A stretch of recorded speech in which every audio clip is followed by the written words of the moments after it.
tier racing right now. He's got traction, he's going around the outside of both of them! Maloney! Oh, he's taken Anderson! Anderson's up top here! Oh my God! Big crash! Oh my goodness, half the field's going to get rolled! Second very close. These guys are want to make their way through the field very quickly. Oh, there we go! Oh no! That's massive! This is it! This is over! I can't believe this! Oh my God! God, what?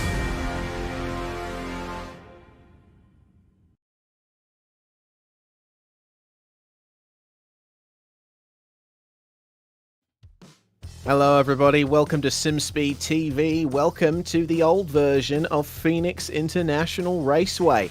It's time for the next round, the fourth round of the Majors Series in the International region, the Jimmy Bryan 200. We're racing at the Lotus 79 around this bumpy, high-speed, flat-banked oval.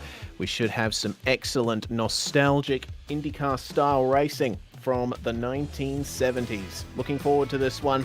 And it's certainly going to shake things up in terms of the championship. To bring it all to you live here on SimSpeed TV, myself, Reese Gardner, with Brad Wingard alongside me in the commentary box and Jay Kennedy on production. Brad, this is a race that I've been thinking about for quite some time. The first major oval round of the season apart from the Daytona 500, the first open wheel oval round of the season. An interesting car, produces ground effect through the tunnels in its side pods, which has certainly resulted in some high cornering speeds around this place.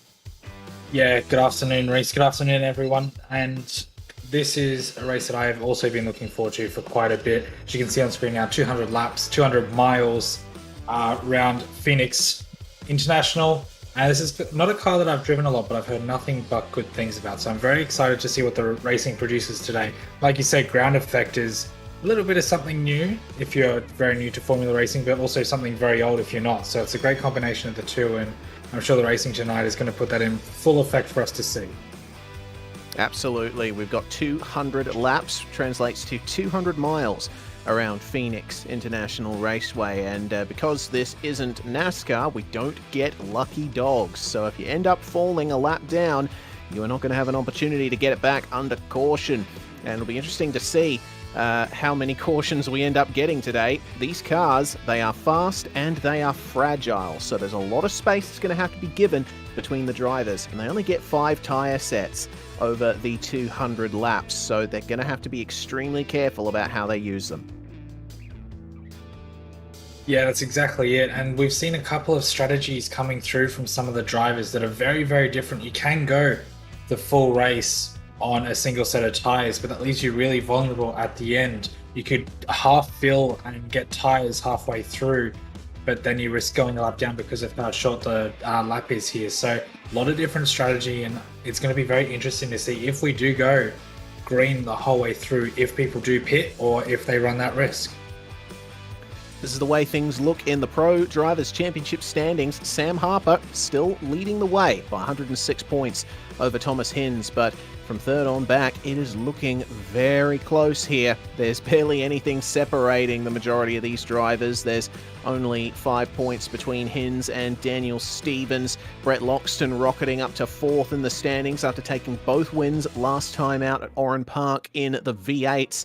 And equal on points with the Kinetic Avatar pair, Dwayne Burns and Shane Bowen. Bowen just a few more points behind him. So depending on how things work out here, these standings are definitely going to look very different after this round. Robert Northway in 10th place, fastest in pre-qualifying and fastest in practice. He's going to be starting on pole. The Sportsman drivers, have a look at how close that is at the front of the standings. These guys are going to be racing in the same session as the Pro drivers this time. Dave Trevethan leading Adrian Steffen by 34 points. But have a look further down in the top 10. We've only got a single point separating Simon Francis and Stuart Elder. This is going to be exciting. Yeah, it definitely will be. And having both Pro and Sportsmen's on the grid is going to really change things up as well, because yes, we have a bigger grid, which is great for some, but if you're someone like Thomas Hinz and you finish lower down the order, that's really going to upset your championship hunt. And Hinzi also having a very strong round last week at Oran Park, but wasn't quite enough to significantly close that gap to the lead. But that's going to be very interesting to see how both the Pro and the Sportsman guys navigate each other on, like you said, what is a very quick oval for its size. Indeed, and as we can see, this is the legacy version of Phoenix International Raceway. Of course, we're supporting charities every round of the Majors Series. This time around, we're supporting the Tomorrow Fund, an independent, non-profit charitable organisation that provides daily financial and emotional support to kids with cancer and their families. They operate out of the Hasbro Children's Hospital in Providence, Rhode Island, and they rely solely on contributions to fund their programs, so they depend on people like you to lend your support. Head on over to tomorrowfund.org. There's a big donate button in the top right corner. So, last few minutes of the practice session now, and the drivers getting their final laps in here around Phoenix. It's a very different track to what it is now. A big renovation to the circuit happened in 2011 that increased the width and, in a sense, the banking of the first couple of turns, and transformed the dogleg into something that the drivers can cut. Not the case here, though, Brad. Phoenix is much bumpier, it's a little bit flatter, and that dogleg has a big old curb on the inside that you do not want to go beyond. Yeah, and of course beyond that curve is grass instead of the bitumen, like you said, we have today, which some people are a fan of and some people aren't, but it's at its core, it's the same old Phoenix, but all those subtle changes make it such a different racetrack. And yes, these guys have the ground effect, but we know how fragile ground effect is to bumps in the road and different changes of banking and elevation and stuff like that. So that's going to really make this a lot trickier than it looks on the surface for these guys, because you think 1 mile oval, that's pretty simple, but this track has a lot of character to it, and it's not as easy as it looks on a piece of paper. Certainly not. That B-roll we're looking at is the current version of Phoenix, so you can get an idea for how different the track is now. But iRacing is still held on to the old version of Phoenix, and that's what the drivers are going to be racing on here tonight. Have a look at that front stretch. The seams in the tarmac providing a lot of bumps for the drivers to navigate down the front stretch. The exit of turn 1 is going to be a bit of a pinch point, I think, especially in pack racing, because once you exit turn 1, there's there is a wall on exit, but the track itself almost acts like a wall. Robert Northway going through it now. You have to go very close to that outside wall to get the best line possible. Just pulling over there to sort out a couple of things as we take an onboard lap here with Craig Tilson in the final minutes of the session. Coming down the front stretch, turn 1 and 2 are much tighter than turns 3 and 4. Try and stick to the inside, but then straighten the wheel out. Make sure that you get the best exit possible down the back stretch through the dogleg. That big yellow curb, very noticeable. And then Tilson coming into turns 3 and 4. It's a little bit flatter than turns 1 and 2 and faster as well. But you don't want to cut too low on the exit because you're going to be guaranteed a spin. Yeah, and of course, as we saw on that onboard as well, pit lane is on the inside of turn 4 exit as well. So that's really going to throw a curveball up for these guys if and when people come into the pits. And there it is on the left-hand screen now. So it's going to be very difficult to navigate. One thing we haven't even spoken about yet is in the middle of Arizona, this track is hot at the moment. That it is. It's 47 degrees Celsius track temperature with 32 degree air temperature. It's pretty much like a summer's day here in Australia. We've just gone through quite a bit of a hot spell over in the west where I reside. It's been a bit wetter over east in the last couple of months, but certainly hot, dry, and very slick here in virtual Arizona. The track's going to be a bit slippery, especially once the tyres start wearing down. And the tyres in the Lotus 79, well, they have been built as tyres that would largely last a whole race. The Lotus 79 raced in an era of Formula One before we came up with the bright idea of making pit stops nice and quick, so the tyres should be able to last quite some time. With the amount of load going through them, through these high-speed corners, and with the ground effect, don't forget, it's going to be a challenge for the drivers to keep that tyre wear down. Yeah, it absolutely will, and one of the drivers gave us a bunch of information pre-race, which we're very thankful for, but that tyre drop-off towards the end of the race is 1.5 to 1.8 seconds a lap. When your lap time's 23 seconds, that's a huge percentage of your lap time that you're throwing away. So tyre management, if you don't go for the pit stop, is probably going to win or lose you this race. Well, practice is over. We're going to tick over into the race session now. 200 laps coming up in the Lotus 79, round 4 of the International Region of the Majors Series. And starting on pole with the fastest time in pre-qual is going to be Robert Northway. He starts alongside championship leader Sam Harper. Isaac Snyder, Harper's teammate's going to start alongside Dwayne Burns on row 2. Daniel Stevens with a double podium last round at Oran Park is going to start alongside Kinetic Avatar's Dean Moll in 6th place. 7th is going to be Alexander Sheridan, with Dwayne Burns' teammate Shane Bowen in 8th. The top 10 rounded out by Peter Jones and J.M. Thomas, last season's Sportsman champion. Meanwhile, it's Gavin Barber and Craig Tilson, who we rode on board with at the end of practice, starting in 12th. In 13th is Thomas Hinz, who had a very strong round last week, trying to capitalise some points and close that championship down, alongside Max Riley in 14th position. 15th and 16th is Michael Boda and Jaden Hopp, with Jonathan Bain starting row 9, the last of our drivers on track. Jake Fox, the first of our Sportsman drivers, in 18th position.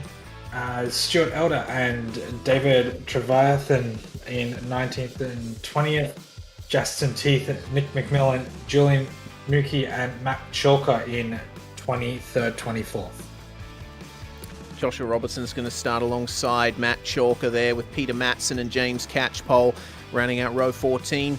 Connor Brown and Craig Hawkins complete the top 30 cars. The final 4, Ryan Mulder, Colin Burns, Corey Horter, and Adam Johnson.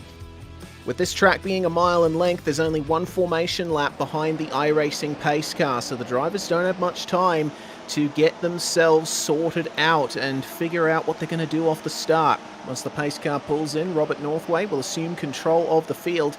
He'll be hoping that he can catch Sam Harper by surprise here. Pace car will jump in momentarily. There it is, and Robert Northway now decides when he'll put the hammer down. The time is now. Green flag flies. We are racing at Phoenix. Not a bad jump from Robert Northway, but it seems that the field stayed with him. Sam Harper already having to give a bit of space on the inside to Isaac Snyder. The Forge NRG Recce cars in 2nd and 3rd. It looks like a clean start from the rest of the field as well. But just as I say that, the yellow flag comes out. Looks like a big crash there on the back stretch. Dave Trevathan, one of the cars involved, and it looks like it was 3 wide, with coming together with Nick McMillan. We'll go to a replay shortly, thanks to our friends at Virtual Racing School, figure out what on earth went wrong here. Seems that Nick McMillan, he got a nice run out of turn 1, but then Trevathan comes down on him through the dogleg. Oh, and that's involved another car as well, upside down. Who was that? That was Matt Chalker. Yeah, that was a huge incident, and it really doesn't take much. These guys are going 230 k's an hour at the time of the incident, so moving very quickly. Nothing Chalker could really do there, and we knew the dogleg was probably going to be a point, like a bit of a choke point on the circuit. It doesn't narrow out massively, but it's just that slight change in direction. And yeah, obviously Trevathan was not really checking his mirrors as much as he should have, and chain reaction does not take much.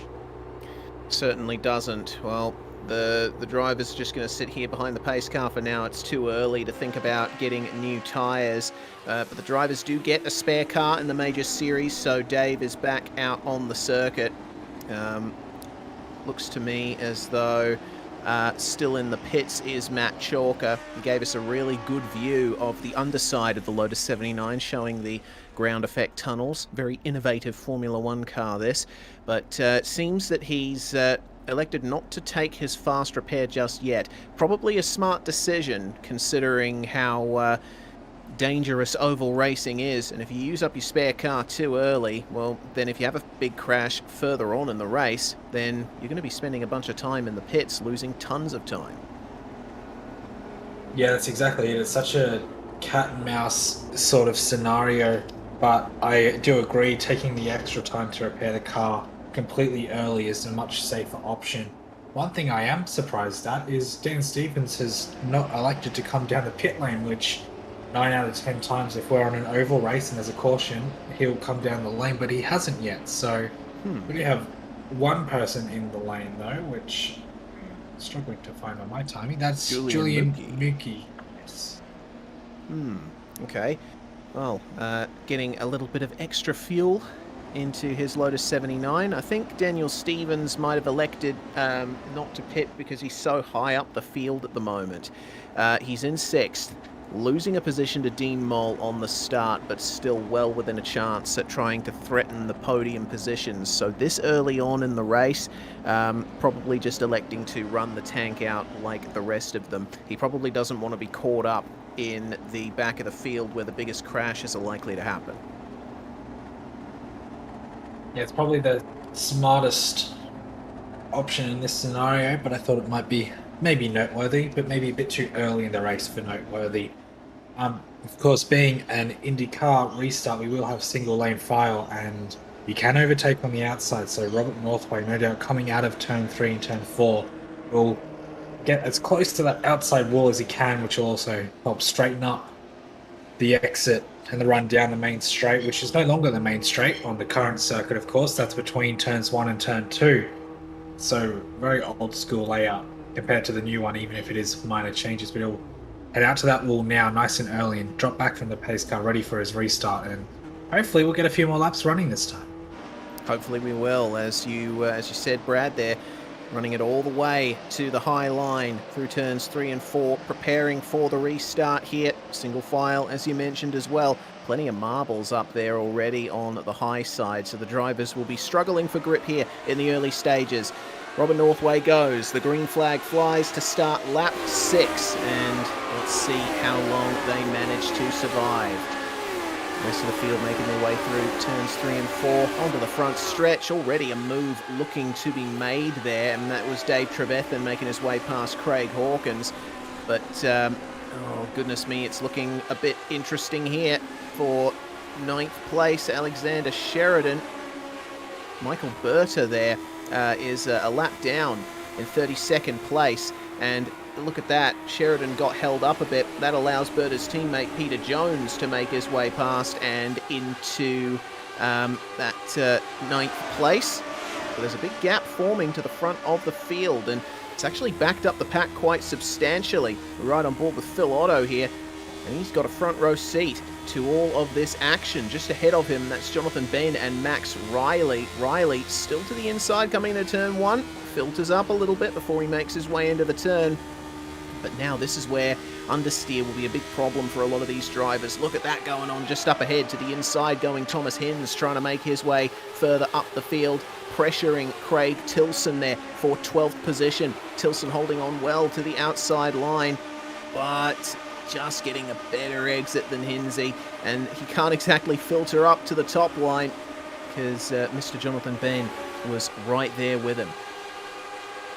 Yeah, the draft on these cars definitely putting on a good show already. We come towards completion of the first 10 laps, 20%, well, 1/20th distance is what I was trying to say. With one more lap until we hit that marker, but right on board, or right on reverse now, of Jonathan Bain, round turn 1 through turn 2, and big wings on these cars, regardless of that ground effect, will help them with that corner speed more, but of course with the ground effect, slightly less dirty air than you would get if it was all over the body aero, so these cars can follow very closely through the corners and set up those awesome moves down the straightaway. But so far, pretty quiet couple of laps, well, lap and a half since we switched cameras, but I don't think that'll stay that way for too long. Yeah, especially if Daniel Stevens can make his way past Dean Mole here. They're fighting for 5th. They got Dwayne Burns just up ahead of them. But the top 3 have broken away from the rest of the field. Northway, Harper and Snyder are flying in formation. As we check back to the number 52 of Sam Harper, just keeping his distance from Robert Northway for the time being, thinking that this might be a pit stop race between these guys. It's going to be difficult for them to make those on-track passes with how similar they are in pace. Still some battling going on a little further back. Exiting the first couple turns, it's J.M. Thomas, who occupies 7th place. He's gained a few positions here, up 3 on the start, and doing quite well there, and being promoted to the pro class thanks to winning Sportsman last season. Certainly showing that, like all the MFR guys, he's very strong on ovals. Yeah, it definitely is, and we've seen him grow this year. Even in the first couple of rounds, he's had some really good results very early on, so that Sportsman to pro promotion has been very much worth his effort. And this lead battle of 3, very close, 0.4 of a second between the 3 of them as they cross the line, and it's very interesting in a race like this, at a track like this. Both Harper and Snyder have the fuel advantage because they can lift and coast in Northway's draft, but of course they have that dirty air, which gives Northway a very minor tyre advantage because he doesn't have to turn as much to compensate for dirty air. And that ebb and flow effect between the 3 of them is going to be very interesting if we get a nice long green run to see what the tyre versus fuel situation is between the 3 of them. And as soon as I say that, the caution comes out, and that is another massive incident. That is massive indeed. Corey Horter, engine destroyed from that. That's going to be a fast repair for sure. Matt Chalker has unfortunately been involved in that incident too. Second incident he's been a part of here tonight. It's a huge shame. We'll check back to see how that all panned out for them. Looks like Horter, he spun by himself coming into turns 3 and 4. A bit of lift off oversteer, it seems. Poor Matt Chalker had nowhere to go. Yeah, thought the wreck was going to go low, so he went high, and of course once you kind of commit to where you're going to go at that speed, we've got a replay here. Oh, Peter Jones. That is unlucky. Yeah, 3rd car involved in the incident. Unfortunately, seems that Chalker coming back down the track, well, he made a decision to go low, unfortunately. Chalker was reversing back down onto the grass at that time, so that's going to be repairs needed for him as well, potentially. You already see that the right side pod of his car is looking a little substandard, and that would affect the shape of the tunnels underneath the car. That's pretty significant aero damage in a car like this. Yeah, it absolutely is. It's not just, like you said, the over car airflow that's going to be distorted, but the Venturi tunnels underneath are going to be impacted as well. And it doesn't look like a lot, but when they rely so heavily on that ground effect, that's a massive difference to your cornering speed. And wonder if let me start that sentence again. We wonder if he'll come into the pits, because that could be a very significant bit of damage, but I don't know if it's too early for that, or if he's if he'll run that risk, or if he will decide that that's a safer option. But there's definitely two sides to that coin, and don't know if we'll see much pit activity besides that. There has been a little bit of pit activity. Julian Mookie has come back into the pits for the 2nd time. Looks like he has assumed the mantle from Daniel Stevens, coming in every single lap, and that is going to be Peter Jones coming in to get repairs done for his car. Big shame there for Peter, through little to no fault of his own, having to come through then to his pit box at the end of the pit lane. We'll see if he gets the fast repair done, or if he's elected to get conventional repairs done. He's been in the box now for about 15 seconds, so looks like he is going for those conventional repairs. Again, like I said before, smart decision at the very start of this race. We're just coming up to 10% race distance completed, so if you can get away with repairing your car by conventional means, then that's certainly the best thing to do. Yeah, and if this is the last caution that we have for the rest of the race, A, I will be surprised, and B, these guys won't be in the worst position because no doubt you'd probably want to take some tyres if you're stopping to repair the car manually, so you'll have that slight tyre advantage over the rest of the field come, like 120, 140, but even still, if there are cautions, there's plenty of time to get that time back and save some time in the stops as well. Peter Jones makes his way back out onto the track, and the car should be mostly repaired thanks to that. Would have taken fuel, potentially tyres as well. Corey Horter's come back out onto the circuit too. He's used his fast repair. Matt Chalker, though, involved in that incident, he'd already used his fast repair, and he's been stuck in the pits now for over 3 minutes. Just confirming that Peter Jones did not use his spare car from our director, Jay Kennedy. Thanks very much for that tip, Jay.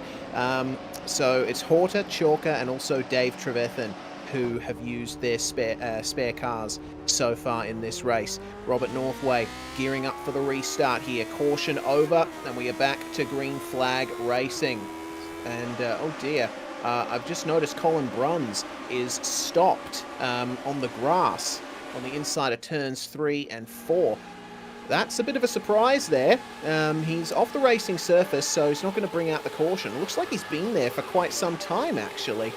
Just coasted to a stop when there was still a lap to go in the caution. But the racing continues out on the racing surface, and it's looking quite racy here in the midfield. Thomas Hens diving to the inside of Alexander Sheridan to try and get it done through turn 1. Michael Berta just up ahead, a little slow on the exit of turn 1. That forces 2 wide between Sheridan and Tilson. Thomas Hens in car 53 is going to have to watch out on the inside there for Jonathan Bain. That's 2 by 2 running in contact there. Sheridan gets turned. That's going to bring the caution out. He is wedged in the wall. Yeah, and open wheel cars at an oval have a tendency to do that. Thankfully, for a lot of people, he didn't bounce out, though. Thomas Hens was very lucky to have enough room on his inside to get out of the way of that. And who is that? Yeah, Jake Fox and Nick McMillan came together once the yellow had come out. We'll get another view here of what happened to Alexander Sheridan. Had the 022 on his inside, and just a bump in the last turn. You interlock wheels in these cars, and that's all she wrote. But then take a look at what happened here between McMillan and Fox. McMillan coming up the circuit and Fox going down. They were bumping wheels a couple of times, but then Fox just gets turned around. It's not what you want to see once the cautions come out. I mean, it's in the name, caution. Yeah, you don't want to make any accusations at something like that, but that definitely doesn't look very sportsmanly of, I would say, McMillan there, if I had to point any blame. But that was a very strange accident. That was Sebastian Vettel and Lewis Hamilton Baku all over again, but slightly different and more, I don't know, that cost them both a lot more. That was very strange. It did. So that is the third caution of the day so far. And Peter Jones is going to bring it back into the lane. Looks like, yeah, that damage is not fully repaired on his right side pod. So he's going to get a few more repairs done here under caution. But very unfortunate to see that Jake Fox is there in the lane with a smoking engine, no less. And he's been in the pits there for nearly 2 minutes now. So that's going to be a difficult thing to come back from. Remember, there's no lucky dogs here in open wheel racing. Colin Bruns has made his way back to the pits. Matt Chalker is still in the pits with a very broken car, and I would say that Chalker is probably a retirement from this one at this stage.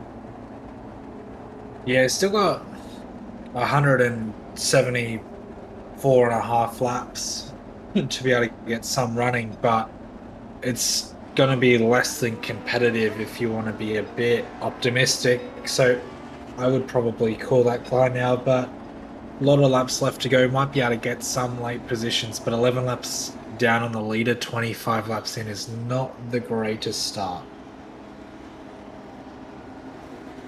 just exiting the lane there onto the back stretch. Who was that? Not too sure. I think it was well, Craig Hawkins, either way, coming down into the lane once again. It's Alexander Sheridan who's made his way back out onto the circuit, and he's a few laps down on everyone else now, having to let them all go, fall to the back of the line. Looks to me like Colin Bruns, he exited the session and has reconnected. I'm thinking that it might have been a hardware failure that put Colin Bruns down onto the grass. Yeah, make a lot of sense. Maybe a cat turning the monitor off or something and just managed to get pulled over safely in time, or who knows, maybe we'll find out post-race, but at least he did get on the grass and out of the way, so he'll be back up and running, although 6 laps down once he, well, at the moment, let alone when he joins the session, but I think we're pretty much ready to go green. Yeah, lights are off on the iRacing pace car, and it's going to be business as usual for Robert Northway up at the front of the field. He has controlled this race well so far, and the cautions have helped him to keep that lead. But having said that, Sam Harper and Isaac Snyder, they haven't looked like they've had much of a chance of trying to overtake him when the race has been going green. When does Northway decide to go? Front stretch, he's holding it as long as he possibly can and takes them by surprise there. Good jump as we go back to green flag racing. And the single file restart working out reasonably okay for most of the field, though we do have a bit of too wide coming into turn 1. Stuart Elder on the inside of Peter Matson. Have a look at Matson with the run out there. Car coming out of the pits. That is Colin Bruns re-entering the race. But looks like the position is sorted out there. Michael Berter is having to go high. Meanwhile, at the front of the field to let the leaders go. Currently ahead of Thomas Hinz. But some very well executed stuff there from Peter Matson, continuing to make up places. Remember, he started in 27th. He's now in 17th and pressuring Joshua Robertson for P16. Checking back in with the leaders. Meanwhile, Harper and Snyder have caught back up to Northway, and they are starting to leave Dwayne Burns behind. Yeah, they absolutely are, and it's Northway had a very good jump, but that hasn't really equated to a whole lot more since then. Still a similar gap from himself back to Harper, but this mid-pack is where it's super busy. There's a bit of a gap from 7th back to 8th place, and then after that it's just absolute chaos. Snyder's looking quick here.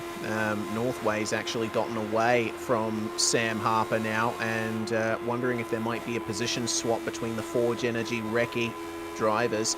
We'll have to wait and see. Seems they're holding position nicely as there's more racing going on further back in the field, side by side between Thomas Hinz and Jonathan Bain.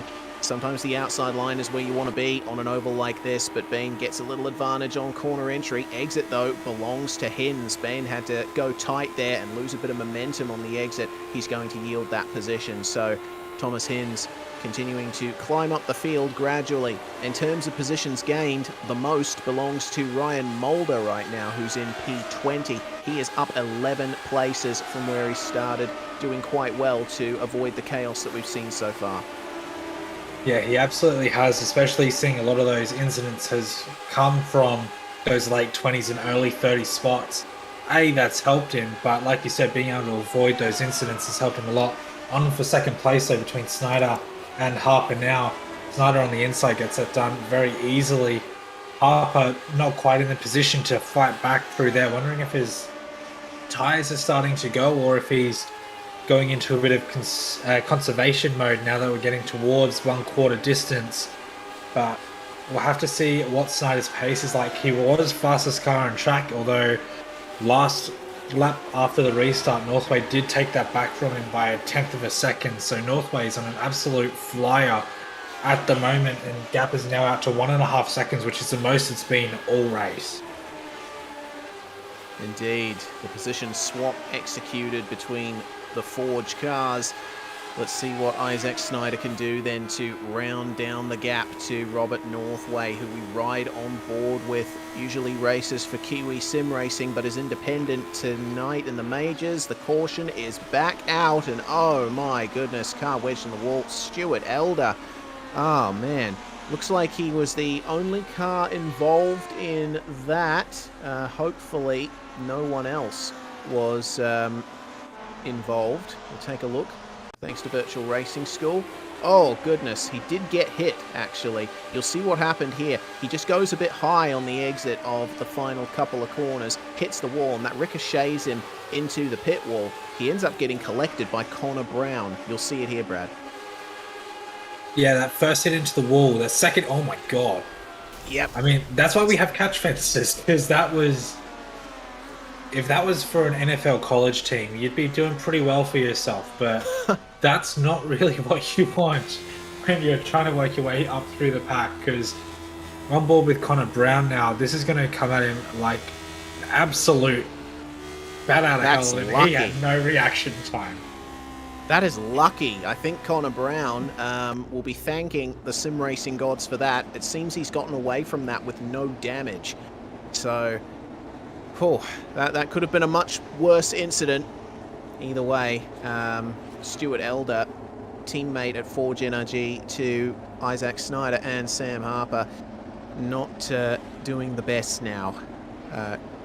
Currently been in the pits for 1 minute and 15 seconds, falling down to 28th and then 30th as Sheridan and Horter make their way past him. So, 4th caution of the night. How many more will there be? For Robert Northway up at the front of the field, it's going to be a question of trying to defend from a different driver now. He was defending from Sam Harper before. Now he's going to have Isaac Snyder on his tail. So what's going to be Northway's perspective on this? Trying his best to get a jump on the restart again and just hoping that the Forge Energy cars have used up their tyres again. Yeah, and of course, last caution, Northway got a very good jump on Sam Harper. It was 0.4 of a second quite early on, and then he just managed to pull away. So hopefully Isaac Snyder, who was, of course, trailing Sam, can get a much better reaction, stay within that really important window to not lose a draft and not come under attack by Sam Harper, and try and go on the offensive for the lead for the first time this race. Well, the lights on the pace car should turn off once they cross the line here, and we'll be going back to green flag racing to start lap 41 of 200. Let's do a little review of the top 10. Robert Northway leads, Isaac Snyder and Sam Harper trading places for 2nd and 3rd. Dwayne Burns still maintaining 4th, which is very good to see. Dean Mole making his way past Daniel Stevens very early on, holding on to 5th. J.M. Thomas holds on to 7th. Both he and Gavin Barber have gained 3 positions apiece, with Shane Bowen falling to 9th, just 1 position lost there. Craig Tilson, meanwhile, occupies the last position in the top 10, but no doubt he'll be under quite a threat from Thomas Hinz once they get back up to racing speed. Yeah, and this is the part of the race where Hinsey really starts to become, not aggressive, but really starts to put those moves on. Not that he hasn't so far. But as the tyres are starting to wear out, he's very good at tyre conservation in these sort of races. So if we see Hinsey up to, 9th or even 8th place by lap 55, I probably won't be too surprised unless we get some cautions that kind of ruin his day. The field will form back up here. Single file restart. It's all played to the advantage of Robert Northway so far. Riding on board, looking back at Isaac Snyder. How big is the jump going to be from Northway this time? That's the game you got to play on these oval restarts. Northway goes early, but Isaac Snyder's reaction time was very good, stays with him. Sam Harper, the same cannot be said for him. He's under threat from Dwayne Burns, and oh dear, a bit slow from Daniel Stevens through turns 1 and 2. He was briefly threatening Dean Mole for 5th, but now he's under pressure from J.M. Thomas. They make their way into turns 3 and 4.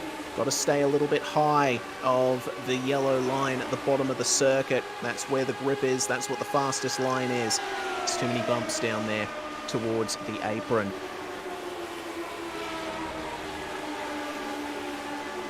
Thomas Hins setting up the move coming out of turn 2, looking at the rear of Craig Tilson, and wide line at the start of turn 3 is not a bad option. You can late apex it through turns 4.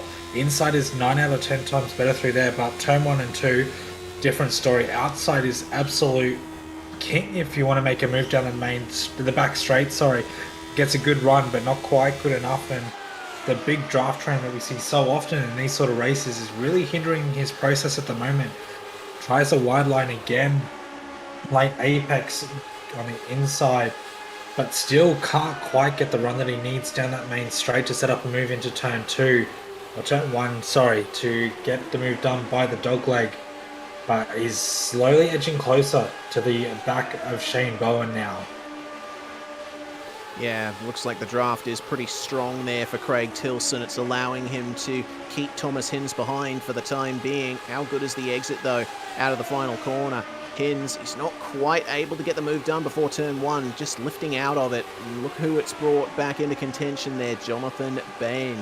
And it's now a proper pack here for pretty much everyone from 9th on back. Shane Bowen is holding the rest of them up. Have a look at the lead that Robert Northway has now over Isaac Snyder. Sam Harper about a second ahead of Dwayne Burns for the time being. It's pretty spaced out the front, but as I said, for everyone 9th on back, it is one heck of a battle. Tilson still trying his best to hold off the advances of Hins here, and look at the preceding pack trying to make their way past. What can Hins do on the exit of turn 4 this time? He's been going a little wider on the exit, just kissing the wall, and that translates into a tiny bit more momentum on the way into turns 1 and 2. And have a look at that, using the outside line well to his advantage. Fantastic stuff there from Hinsey. Does he have enough on Tilson to go for the move? It's slightly defensive from the 022. So Hinsey's being hindered here. This could be potentially quite frustrating for him if he wants to make his way further up. Yeah, and I think this is starting with Shane Bowen at the front of this pack in 8th places. Was just slowing Craig Tilson up enough that Hinsey couldn't get a run, and he couldn't get a run on Bowen either. So really frustrating position for Hinsey to be in, but that gap to Bowen has stretched out just a little bit, that it's not hindering Tilson too much, but Hinsey still has absolutely nowhere to go. And just like that, that gap is down to absolutely nothing in a blink of an eye. We'll see what Hinsey can do this time by, as Bowen going the long way around, Tilson on the inside. And now Hinsey might get a draft on the outside of Tilson. Very close between the two. I think there's a little bit of netcode in that, or just driver reaction, and big lockup, and there's a spin in the back. I don't know, that is a caution. Yep, Joshua Robertson turning around on the exit of turn 2, and it looks to me like it might have been, it was contact with Chaston Teets. Bit of understeer for Robertson coming up the circuit. Teets was holding his line. We'll get another look at it here as Robertson goes for the move on Teets, but a little bit too much speed into turn 1, just bangs wheels. Tell you what, Teets was very lucky to get away with that. Usually when there's contact made with your rear quarter, you're the one going around. Yeah, there's a bit of checkup as well, so very unfortunate incident there. We see that bit of wall tyre banging twice. Very lucky for both of those guys, Bowen and Tilson, to come away from that one, and Hinsey as well. So close to being caught out there from Joshua Bain behind, and you see the spinner in the background, but that pack was so congested that it's lucky that only one car was involved in any sort of incident. On board with Jonathan Bain. Robert Northway has come into the pits from the race lead. That's an interesting call there. You'll see the onboard from Bain here. It almost makes contact with Hinsey. There was barely anything separating their left rear and right front wheels. We are back to live pictures now under caution, and yeah, interesting decision from Robert Northway to jump into the lane here on lap 52. I think looking to split the race into 450 lap stints, but no one else has decided to come into the lane. I think what he's hoping to do here is take advantage of when everyone else comes in and hope that there isn't another caution, because pitting under green flag will cost you a lot more time in oval racing than pitting under caution. Yeah, well, around here, the lap time pretty much doubles. So we saw Harper do a 50-second lap time. Most of the drivers through the mid-pack are doing 47, 45-second lap times under caution. Normal racing speed is 23s, 24s, so pretty much bang on time. So your pit stop is effectively twice as fast pitting under caution, or you lose half as much time pitting under caution just because of how much that pit delta is. So probably not a bad position, even if we seem to have a much lighter car, then that could work out pace-wise. Indeed. Sorry, Brad, for potentially cutting you off there. We briefly lost you. Yeah, expounding on that, there's three potential strategies that you can perform in this race. The tank of fuel in the Lotus 79 is large enough that you can use a whole tank in the race and get home with no stops, but the tyres would be very risky towards the end. But as you mentioned earlier, Brad, the tyre drop-off is quite immense, 1.5 to 1.8 seconds off pace. The second strat you can go for is starting with half a fuel tank. You'll only need to pit once and it'll be faster over the whole race than a full tank. You'll be able to get tyres there as well. But the third strat is starting with a quarter of a tank and topping it up at 50 lap intervals to keep your fastest lap times. So I'm thinking that might be the strategy that Robert Northway is going for here. He might have started with a light tank of fuel and is just relying on using 4 sets of tyres there to keep the pace up as much as possible. We'll have to wait and see how Sam Harper and Isaac Snyder respond as they are about to take the start once again. Keep an eye out for Robert Northway on fresh tyres. He's going to be starting out at 18th position. There we go. Sam Harper getting it done there. It looks like Harper and Snyder, they traded places again under the previous stint of racing. We are back to green flag, and it's side by side between J.M. Thomas and Gavin Barber, teammates at Middle Finger Racing. Barber just slightly getting the better run here coming into 3 and 4, but he's going to have to give room to Thomas on the inside. Goes sailing past. Excellent stuff there. My apologies, J.M. Thomas is part of the Kinetic Avatar squad. My mistake.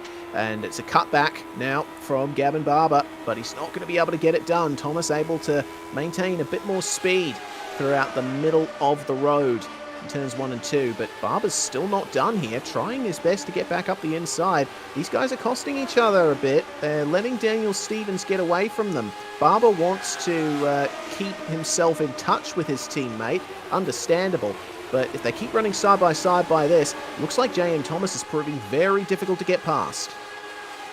Yeah, especially like we said, that outside line is really strong on exit. You've just got a bit of banking and a bit more open steering compared to that inside line, so James Thomas able to carry more speed, and time was lost to Dan Stevens, but has now been caught up. We're on board with Max Riley, currently in 12th, up 2 spots in front of him. Is a very enjoyable side-by-side battle that he's not too close to, but is very much able to capitalize. And if he can get this inside run through turns 3, but just decides better of it, which I think was probably a smart idea, because you might be 3rd lane up, but a lot of drivers will cut down to that inside lane as quickly as possible. Robert Northway is already making moves.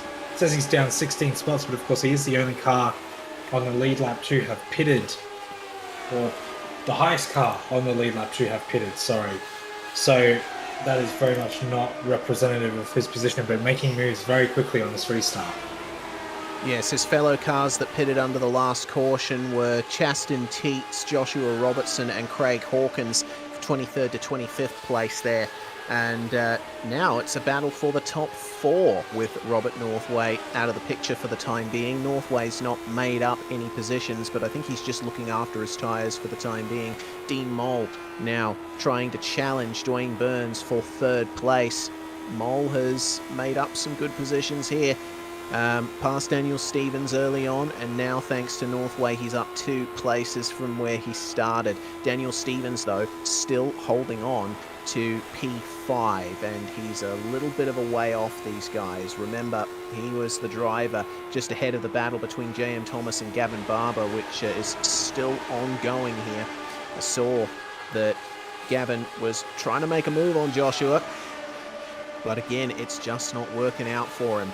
Just behind them, Craig Tilson and Thomas Hinds still full with each other, as here we go, Northway with a front row seat to a very entertaining fight between Ryan Mulder and Peter Matson.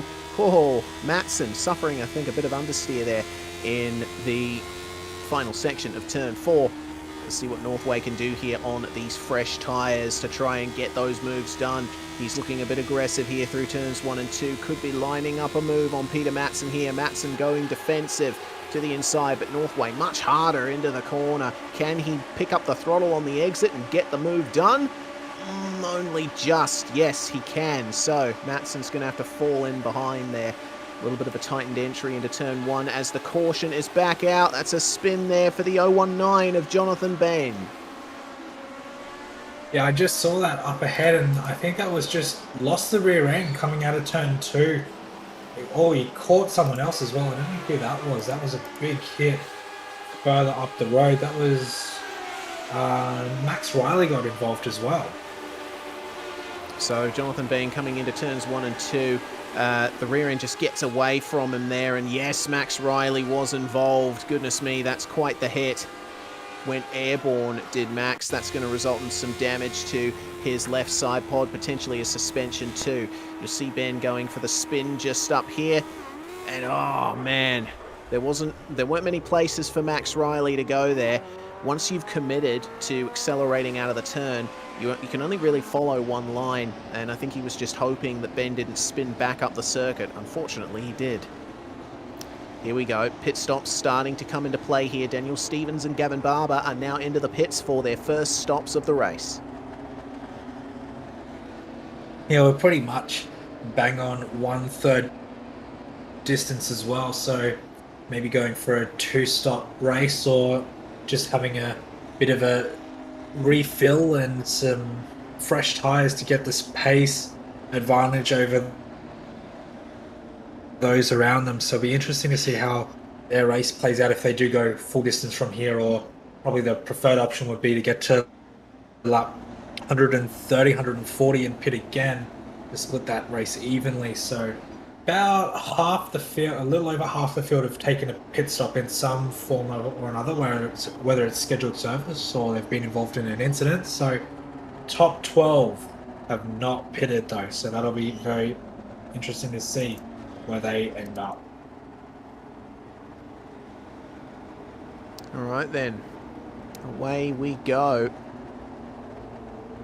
Lap 66 of 200 under caution for the 6th time in this race. Sam Harper still leading from Isaac Snyder and Dwayne Burns. The number 31 of Dean Mole, though, starting to become a thorn in the side of the top 3. Let's see what he can do once they go green. It's now pretty much everyone in the field save for the likes of Northway, Mookie, Stevens, Peter Jones, Josh Robertson, Gavin Barber, Dave Trevethan, Chaston Teets, Jaden Hopp, Jonathan Bain, all coming into the lane at some point over the course of this race. Craig Hawkins is the car with the most pit stops so far. He's been in the pit 6 times and just went through again. So interesting to see there from Craig. Still making up positions though, and the last car on the lead lap, so he can afford to do that. Robert Northway, thanks to those pitters, has gained a few more positions. He's back up into 13th place, and he should have plenty more rubber than the drivers around him. Northway was stopped for 7.2 seconds, and that tells me that he's taken all 4 tyres on that car, which you would certainly want in terms of relative grip left to right. I'm not too sure taking just right side tyres would be a good strategy at this point.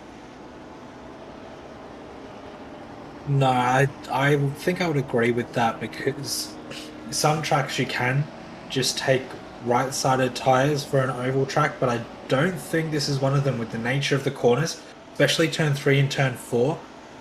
I think it has to be 4 tyres or no tyres. Unless it's, 15 lap sprint to the end where everyone pits, I think you got to go all 4 tyres. All right, pace car in. We're going to go racing again here. 6th restart, and that's a brilliant jump from Sam Harper. Took his teammate by surprise there. Isaac Snyder almost checking up into Dwayne Burns there. That's a good lead for Sam Harper as they begin lap 69 of 200. Have a look further back in the field. This is looking quite feisty between these drivers. Robert Northway up into 12th now. He's made up another place, and around the outside of Michael Berta, one of the lap cars, he goes, and that should give him a little buffer back to Mulder and Matson behind. They're racing incredibly closely. Slight check up in the middle of the corner there for Matson could open him up to an attack from Connor Brown and Nick McMillan. McMillan, another one of our lap cars, down in 31st place. He's one of the 10 drivers so far who has used their spare car in this race. Matson still doing a good job of holding him off, and he'll be trying his best, Will McMillan, to be giving himself a bit more track position here. He'll still want to be finishing as close to the lead lap as possible. The next target for Robert Northway is Max Riley, who's still carrying a bit of damage from that contact with Jonathan Bean that brought out the last caution. Northway is gradually starting to round him up here, and it's side by side just up ahead. Phil Otto and James Catchpole have changed places for 9th. And that is for the sportsman lead, Brad, so that's a big change here in the race.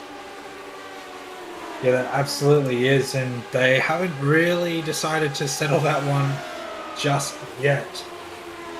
They're currently running 9th and 10th, like you said, but lead for sportsmen is probably more important for them, and it's a big mess of cars now. Max Riley's there as well. Robert Northway's coming through just behind them as well, up into 11th place now. Does Northway, and next in line is Phil Otto and James Catchpole, so that's really going to throw a spanner in their works. But Otto starting to drop off the back of Catchpole just a little bit, and the absolute pace of those fresh tyres put on full display with the draft there for Robert Northway. And if this takes more than a lap and a half for Northway to get the pass done, I will be more surprised than if it gets done at the exit of this corner, I think. Yeah, Northway backing off just a little bit there in turns 1 and 2. Gives himself a little bit more space. But have a look at how strong the slipstream is. He catches right back up to Phil Otto by the time they get to turn 3. Magnificent stuff. And one thing that we should highlight is that tyre warmers are not used in the Lotus 79. So those first couple of laps, Northway would have been feeling quite skatey. But now they're up to temperature. It'll be good as... Oh, goodness. Oh, big contact. Came out and there's another big incident. Oh dear, that's the 0-2-1 there of James Catchpole, who we were following before. Daniel Stevens involved in that one too. That's a big incident. I actually think there was 2 incidents, because I saw an incident in front of Northway, and then the one that we caught right as the caution came out, so that was a big mess through turns 2 and 3. Certainly was. As we go to the replay, thanks to Virtual Racing School, it's contact between Michael Berta and Max Riley, the first of our incidents. Actually, we'll be keeping an eye here on cars spinning by themselves. It was just ahead of Robert Northway. Oh dear, that just creates a domino effect down through the field. The rest of the drivers slowing down nicely, but unfortunately, a couple of drivers having to take to the runoff. We're going to check out the onboard here from Daniel Stevens. The spin happens up ahead. He sees the smoke, but there's almost nowhere for him to go. Oh, he went to try and go low, but once again, not holding the brakes. Car's just coming down the circuit. Yeah, and that's kind of oval racing 101, is if you're in an incident, you kind of slam the brakes on, it becomes a lot more predictable to, well, it becomes a lot easier to predict where your car is going to go if you hit the brakes. And unfortunately, Dan Stevens is another victim of that sort of incident, and he was running very well in 5th position pretty much all race. He's now down to 25th position, so he does have his fast repair, and that is... Yeah, he's having to turn it 90 degrees to the right just to keep the car going straight. Huge damage for Daniel Stevens. That will be a fast repair for sure. We also saw...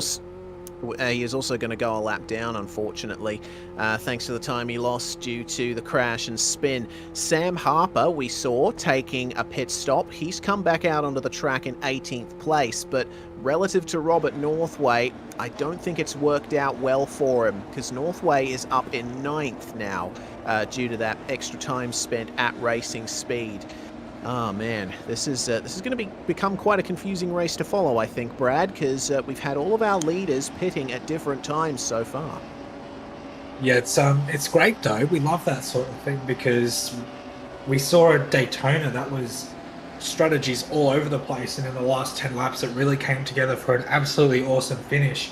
So very different sort of racetrack here, very different sort of machines, but I think we're on for very similar sort of a result. We are in lap 79 in the Lotus 79. I just had to point that out because that makes me smile. So yeah, we're nearly half distance, and like you said, so many different strategies is really throwing this race on its head. And Thomas Hinz is still, well, actually, where is Thomas Hinz? He's up in 6th place at the moment, so big gain for him for the championship. But of course he hasn't pitted yet. Sam Harper has pitted, and he's buried down in the pack. So I don't know if we're going to know who's going to win this race until lap 199 or lap 200, because Daytona came down to the last, 40-50 meters, and who knows if this is going to be exactly the same. Who knows indeed. Either way, it's been quite an intriguing race so far. This is the 7th caution that we have had tonight, and we are not even halfway through the race. So, lights off on the iRacing pace car. Isaac Snyder's going to be the one leading the field away at this 7th restart of the race. 6th restart, I should say, in the Vector machine. Going to be having Dwayne Burns pressuring him massively coming up to the line. Look at that jump, though, from Isaac Snyder. Leaves them behind. It looks like they've stuck well with each other, have Dwayne Burns and Dean Mole and the Kinetic Avatar squad. Craig Tilson has moved his way up to 4th now, thanks to all the drama that has gone on. Has got J.M. Thomas behind him. Thomas Hinz in 6th. There's a side-by-side. Robert Northway getting past Phil Otto there. With Northway moving himself up into 8th now. He'll be looking to get past Shane Bowen now. And the tyres will be screaming for mercy from just about everyone in the top 10, save for Robert Northway. He's got tyres that are 50 laps fresher than everyone around him.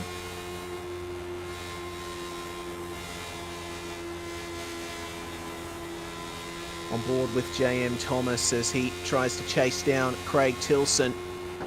Hinzey's starting to round them up. The caution has immediately come back out again. Something's gone wrong out of turn 3. Colin Bruns tumbling over, and Jonathan Bean again in a big incident. Bruns upside down. That is a huge shame for those two, and it looks to me like very unfortunate for Jonathan Bean. It was contact with Max Riley that ended up causing that. So, Bean, he had to check up. Max Riley saw the chance here and went to go for the move coming into turn 3, but you'll see it right here. Riley down the bottom. Just a bit of understeer Northway coming down to take the late apex, and there was quarter contact between those cars. That was huge.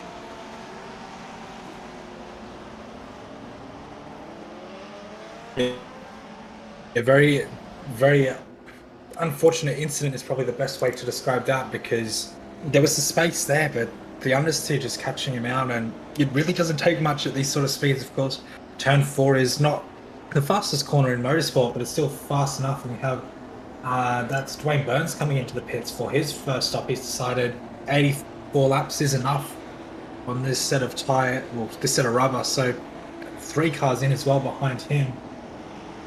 Very busy pit lane once again, and I think that's not going to be the last time it's going to be busy in the next 20 or 30 laps. Indeed, we got Burns, Thomas, Bowen, Otto, Trevathan, Mulder, and of course Jonathan Bain in the lane to repair damage. So that's quite the gaggle of cars now that will emerge just on the verge of the top 20. Isaac Snyder, Dean Moll, Craig Tilson, Thomas Hinz, your top 4, have not taken tyres. Peter Matson, holding on to 6th, has not taken tyres. And Connor Brown in 8th, also on the same set of rubber that he started the race on. They are the only cars left in the race not to take a pit stop so far.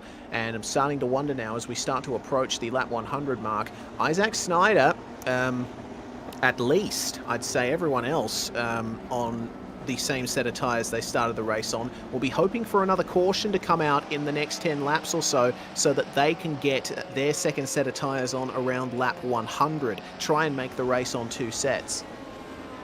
Yeah, it's going to be very interesting to see. It'll be interesting to see if Northway comes in as well, if we get one around lap 98 or 102 or something, to split that race in 3. Or do 3 stops rather, split the race in 4. Which we're kind of thinking is what he's going for as well. Thomas Hinz has the fastest lap of the race, even on his old tyres, so that's quite a testament to how well he's been looking after his tyres, even though he's moved up 9 spots so far, ignoring all the pit cycles, of course. So it'll be interesting to see where Hinzy can line up, or when he pits, and like you said, the top 4 in general. And Northway's on not new tyres, but still 35 lap newer tyres. That took way too much brain power to figure out on the fly. Then Thomas Hinz in front of him, so it'd be very interesting to see how that battle plays out once we go green. Which we should do at the end of this lap. Lights off on the iRacing pace car once again. So Snyder, Moll, Tilson, your top 3. Hinzy still in with a chance here at fighting for the race victory. Got to keep an eye on Robert Northway though, up into 5th. He's going to probably face a bit of trouble here in the middle stage of the race is Robert Northway. He'll probably at this point be hoping to only complete the race on 1 more set of tyres after this.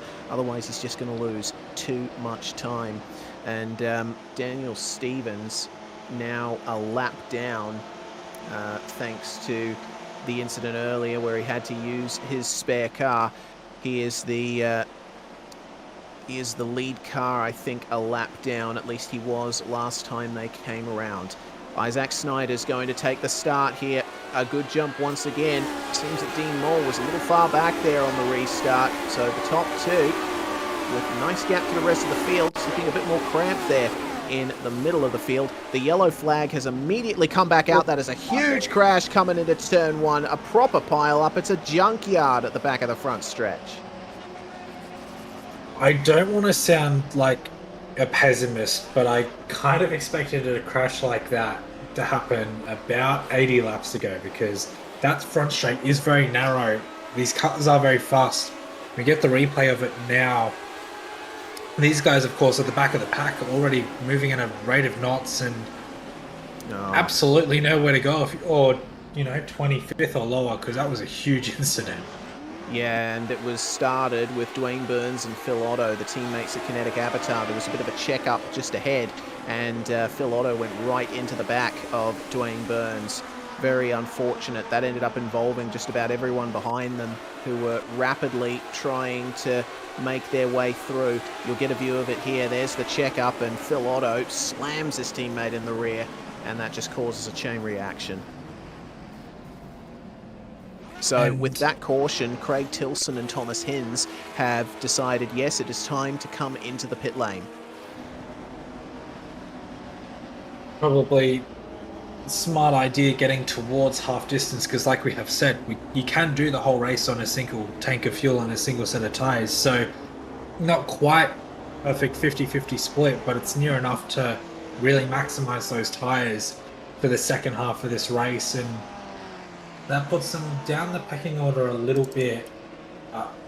Thomas Hinz coming out in 16th position, with Mulder splitting himself and Bowen for 15th and 16th. But of course, those fresh tyres, and we saw how well Hinzy moved up the field in the first half of that race, so he's got 10 laps longer to get there now if he doesn't make another pit stop. So we'll watch that one with a bit of bated breath. Northway back on the podium as well after all of that, but still Snyder and Mole have elected not to pit. Interesting to see that they've decided to go this long. They're probably, I think at this point, if the race is going to be having this many cautions, if this pattern continues, then maybe it's a good idea to stay out on the same set of tyres with starting with a full tank of fuel. I'm not saying that that's what Isaac Snyder has done. We have no way of knowing how much fuel the drivers actually have. But Dwayne Burns there down in the pits now with very heavy damage. He's electing to get that repaired conventionally, and I think he has not used his fast repair so far, so he could have the opportunity to get it done here. But man, it's going to be difficult for him now in the late stages of this race after running in the top 10 for so long. He had great potential for a good result here, and I think that's going to be far away from him now. Yeah, you could try and say, stay optimistic and be like, we've had this many cautions and this many wrecks, and we're not even halfway. But the more wrecks we have, the less fast repairs people have, so more people will start to drop off. And yes, you can get those laps back, but that also means less cautions. So getting those free pit stops and losing less time becomes harder and harder. So no doubt he'll push on, but with 18 cars on the lead lap of the 33 that we started with, it's beginning to become very, very difficult to make those spots up quickly and recover any time loss. So if I'm not mistaken, this is the 9th caution of the race. Immediately came back out after the conclusion of the 8th caution. So if that continues, we're going to have roughly a caution every 10 laps as the green flag flies again. Isaac Snyder getting off to a great start once more. Hopefully there's no checkups in the midfield, but we do have a little bit of too wide running. It seems that they have sorted themselves out. Or it was almost another big incident in the background. Corey Horter just letting Daniel Stevens and James Catchpole through. This is looking quite feisty in the midfield. Stevens trying his best to make up places here. He follows through. And Peter Jones and Shane Bowen trying to work their way back up as well as they come onto the front stretch. Thomas Hinz is quite some way back here. Just off the right of frame there, trying to make his way through and having trouble finding his way past the lap car of Michael Berta. Hinzy's in P15, just to be clear. Now, he'll be trying to work his way back up to the likes of Jaden Hopp, Sam Harper, who pitted just before, trying up the inside, and Hinzy does it into turn 1. It looks like Berta made that easy for him, and now he'll be focusing with eyes forward. Meanwhile, this fight's going on quite nicely here for 4th place. Peter Matson trying to hold off Gavin Barber, Connor Brown and Alexander Sheridan. Oi, oi, oi. Slight contact between Brown and Barber. That forces Brown to check up, and that almost got Alexander Sheridan into yet another incident. Sheridan's down in 24th, a lap down. Northway, meanwhile, has made his way back into the top 3, and on those fresher tyres, he's starting to make big moves on Dean Moll and Isaac Snyder. Well, it's not even just Snyder and Moll that are the issue. McMillan behind has pitted some 15, 16 laps after Northway, has a slight tyre advantage, which I guess the caution kind of cuts off that point. Craig Hawkins coming undone at turn 4. But Northway was under a lot of pressure from McMillan at that restart, and he probably could have got into the lead of the race sooner, but just couldn't get away from McMillan behind. Yeah, and McMillan is another one of our lapped cars. He's down in 26th position and also on a fairly old set of tyres, so that's interesting to see there from Nick McMillan. We get the replay of this, and it's just contact. Man. Craig Hawkins and Corey Horter coming together into turn 3. Big shame to see. Hopefully the drivers will be able to keep it cleaner here, but that was an interesting hit there. Yes, Horter was tipped into a spin, but Hawkins, it seems that he just lost all front grip from that hit and went straight up into the wall. It was a very interesting incident, and I was about to say we swapped to Northway as I was about to make that point. We're nearly at half distance, so I was going to say I wonder if Northway will come in, and he beat me to it as we were on the replay. So it looks like he is going for that triple stop strategy, which I think has been working for him. He's had really good pace over the rest of the field. His tyres are, he can push theoretically 3 times harder because he changes tyres 3 times, so he can burn through them a lot quicker, and he's come out right behind Thomas Hinz, which is going to be very interesting because Hinzy's on relatively fresh tyres too. Hinzy's on the 10th lap of his stint on those tyres. Very interesting to see. Well, I mean, you do run quite a risk with pitting like these guys have. It looks like Northway just letting these guys go and filtering back into 16th place. So there's now Craig Tilson between himself and Thomas Hinz. Tilson pitting at the same time as Hinzy, so they're pretty much on the same strategy now. But the risk you run with pitting like Robert Northway is you put yourself back in the midfield, and there's plenty of chances for incidents to happen there, considering how chaotic the race has been so far. By contrast, the likes of Isaac Snyder and Dean Moll, yes, they're on very old tyres, and they could go to the end of the race on those tyres, albeit with a big pace difference. But they'll be far away from any crashes that might happen, unless, of course, they cause one themselves by spinning.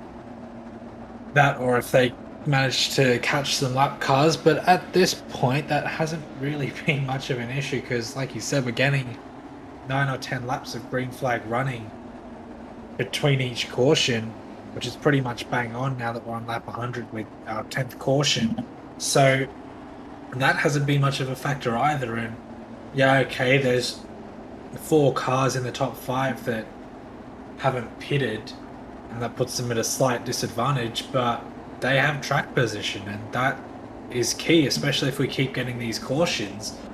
And if there was any, I don't know how close fuel was for a whole race, but that is so far gone that it's so much of a non-issue for these guys now because we've had so many laps under yellow.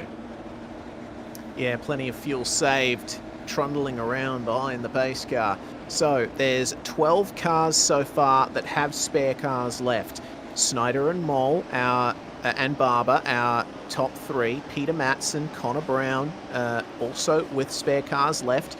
Jaden Hopp as well. Chaston Teets, Sam Harper, Julian Mookie, Shane Bowen, Thomas Hinz, and Robert Northway. They still have spare cars in their back pocket. The only car in the top 10 that has used their spare car is Joshua Robertson, who we saw with a big incident in the early phases of the race, but he's made his way back up into 6th place as we go green again.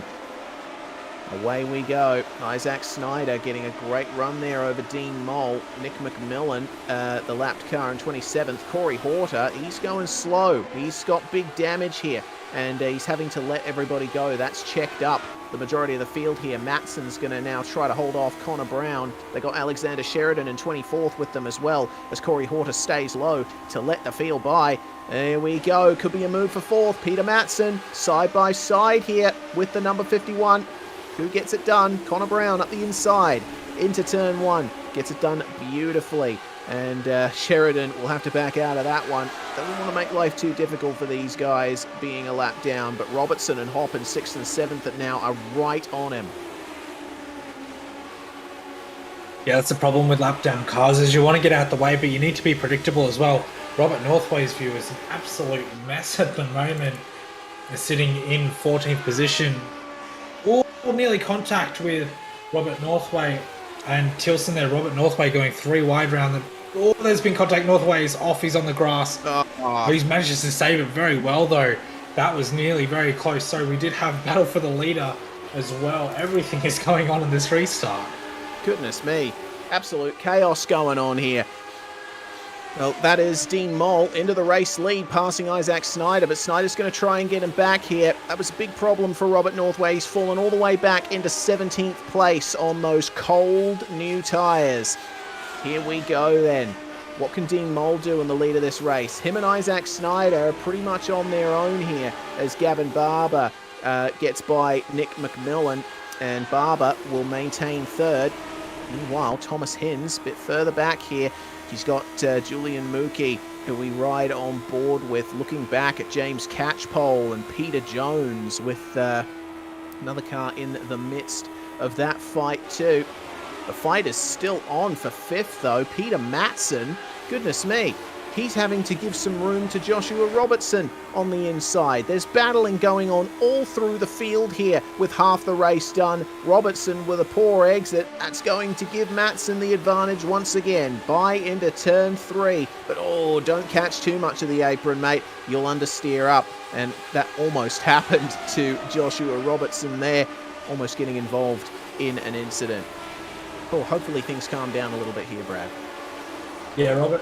Oh, no. Just as I say that, I think I just commentators cursed them. It's a big crash there for Julian Mookie. He falls down the order. He's back out onto the track, but with a significantly blown engine. We'll check it out here. The 021 of James Catchpole behind him. What happened here? Catchpole went very hard into turn 1 and just caught Mookie in the rear. Yeah, that was a very big incident, and that was very, very fast as well, because not much the Catchpole really did wrong, just got caught out more than anything. But still, if you have to point blame, that's where it is. Robert Northway, this is his incident. He just gets closed down on by one of the MFR cars. Really good save though, managed to do the full 360, keep the race green through the grass. He did drop down to 17th position, but has since gone back up to 15th. So hasn't lost a lot since his pit stop, but also lost 3 spots in game 2. So take that with a grain of salt if you wish, and quite a few number of cars in the pits now. All right, well, Dean Mole and Isaac Snyder finally coming in for a stop. Gavin Barber staying out. He's still got only 45 lap old tyres. The only car not to pit so far is Peter Matson in 3rd place. He is on tyres that are 109 laps old. That's crazy stuff there for Peter. It'll be interesting to see if he can make it all the way to the end of the race on that set of tyres, but I'm pretty sure he's going to be dying for grip at the moment. But you did see that he was still able to fight quite well with the cars around him. Yeah, he was doing really well, and I think that's the nature of this racetrack as well, because 3 and 4 really lends itself to that late apex inside line sort of run. But 1 and 2, you can hold it around the outside and keep or make the position, and inside line is kind of 50-50 depending on your approach. So you can really manufacture the track to your advantage.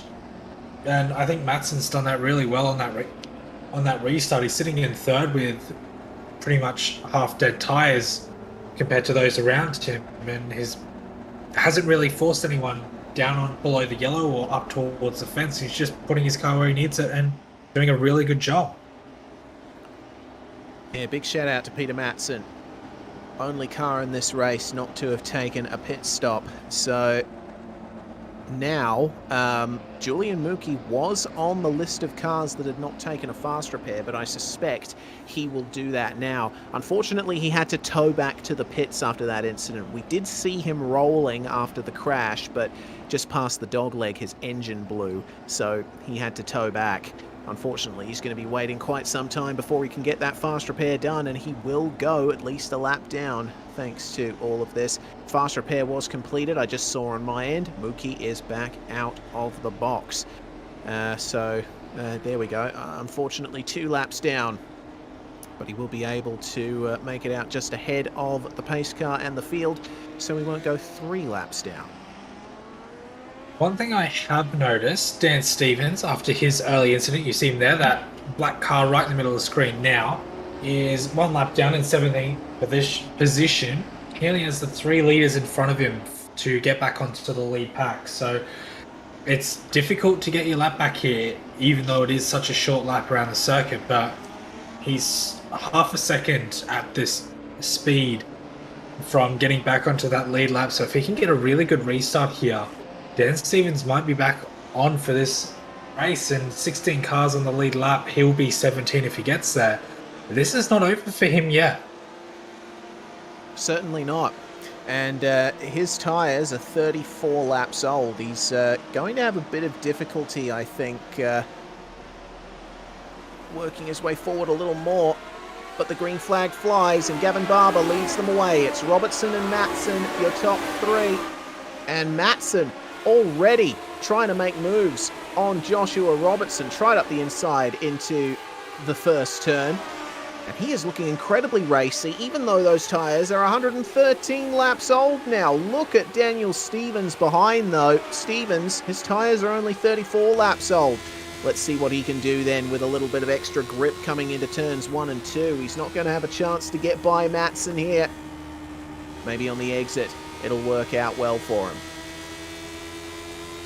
Yeah, and of course he has Sam Harper behind as well with similarly aged tyres. So Sam Harper in 4th position. So these guys could work together to get past Matson here. And Stevens looking up the inside now instead of the outside. Matson just closes the door a little bit. Pretty cheeky there. But tyre advantage should come back to Stevens soon once they get up to temperature. And this might not be for position, but it's probably Stevens' most important pass for the race at this stage, and we know how good of a wheeler he is in most cars that he gets into, so he'll be nice and patient, but he doesn't want to leave it too long either, because if he can get past before a restart, he's going to be in a very good position. And the run out of turn 2 now is very strong. Draft as well down the back straight, goes outside for turn 3 and 4, might look to... Never mind that, he's going to go right around the outside with that tyre advantage, and that was a fantastic move by Stevens. 2 cars left to go to put him back on the lead lap. Brilliant stuff there. It shows the age of Peter Matson's tyres as we check back coming into turn 1. Ryan Mulder ahead of Dean Moll and Isaac Snyder here, the drivers who were leading the race. Moll and Snyder, look at this advantage that they're going to get here, making their way past Ryan Mulder, who is a lap down, and they are through. But it's a very big gap ahead to Phil Otto in 10th place. They're going to have to work together a bit here to try and make their way past. Meanwhile, the battle for 5th is still raging on. Thomas Hins has found himself back up into 5th place now with Shane Bowen in tow. Robert Northway not that far behind either. Remember, Northway was our pole sitter, and he's potentially going for that multiple pit stop strategy.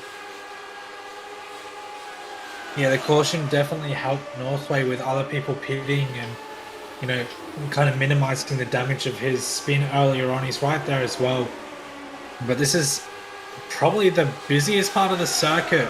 There's a few gaps ahead and behind, but there's 6 or 7 cars on the lead lap and not in this battle pack. And Northway can see Bowen and Hinsey just up the road, but getting the run through the traffic is very difficult, but I think he's going to go for the move on Bowen early. He does, and Hinsey getting slowed down by Matson as well, so that's really helping Northway out through this battle pack. And I don't know, wherever you look, there's moves being done. Now Bowen goes down the outside of Matson. We'll see if Northway can carry the speed to get that done as well. And with the draft from Bowen in front, gets that move done through the dogleg into turn 3. Now this is a real fight for 4th position, with Sam Harper 3rd place just up the road from Thomas Hinds as well. Well, that shows you the age of Peter Matson's tyres. He's fallen down to 7th now that Robert Northway is by him, and he had to let J.M. Thomas go in a lap car as well. As we ride on board with Daniel Stevens, he's starting to catch up here to Gavin Barber and Joshua Robertson, the top 2 in this race so far. Got to take it easy though. Barber and Robertson, they are consumed with fighting each other at the moment.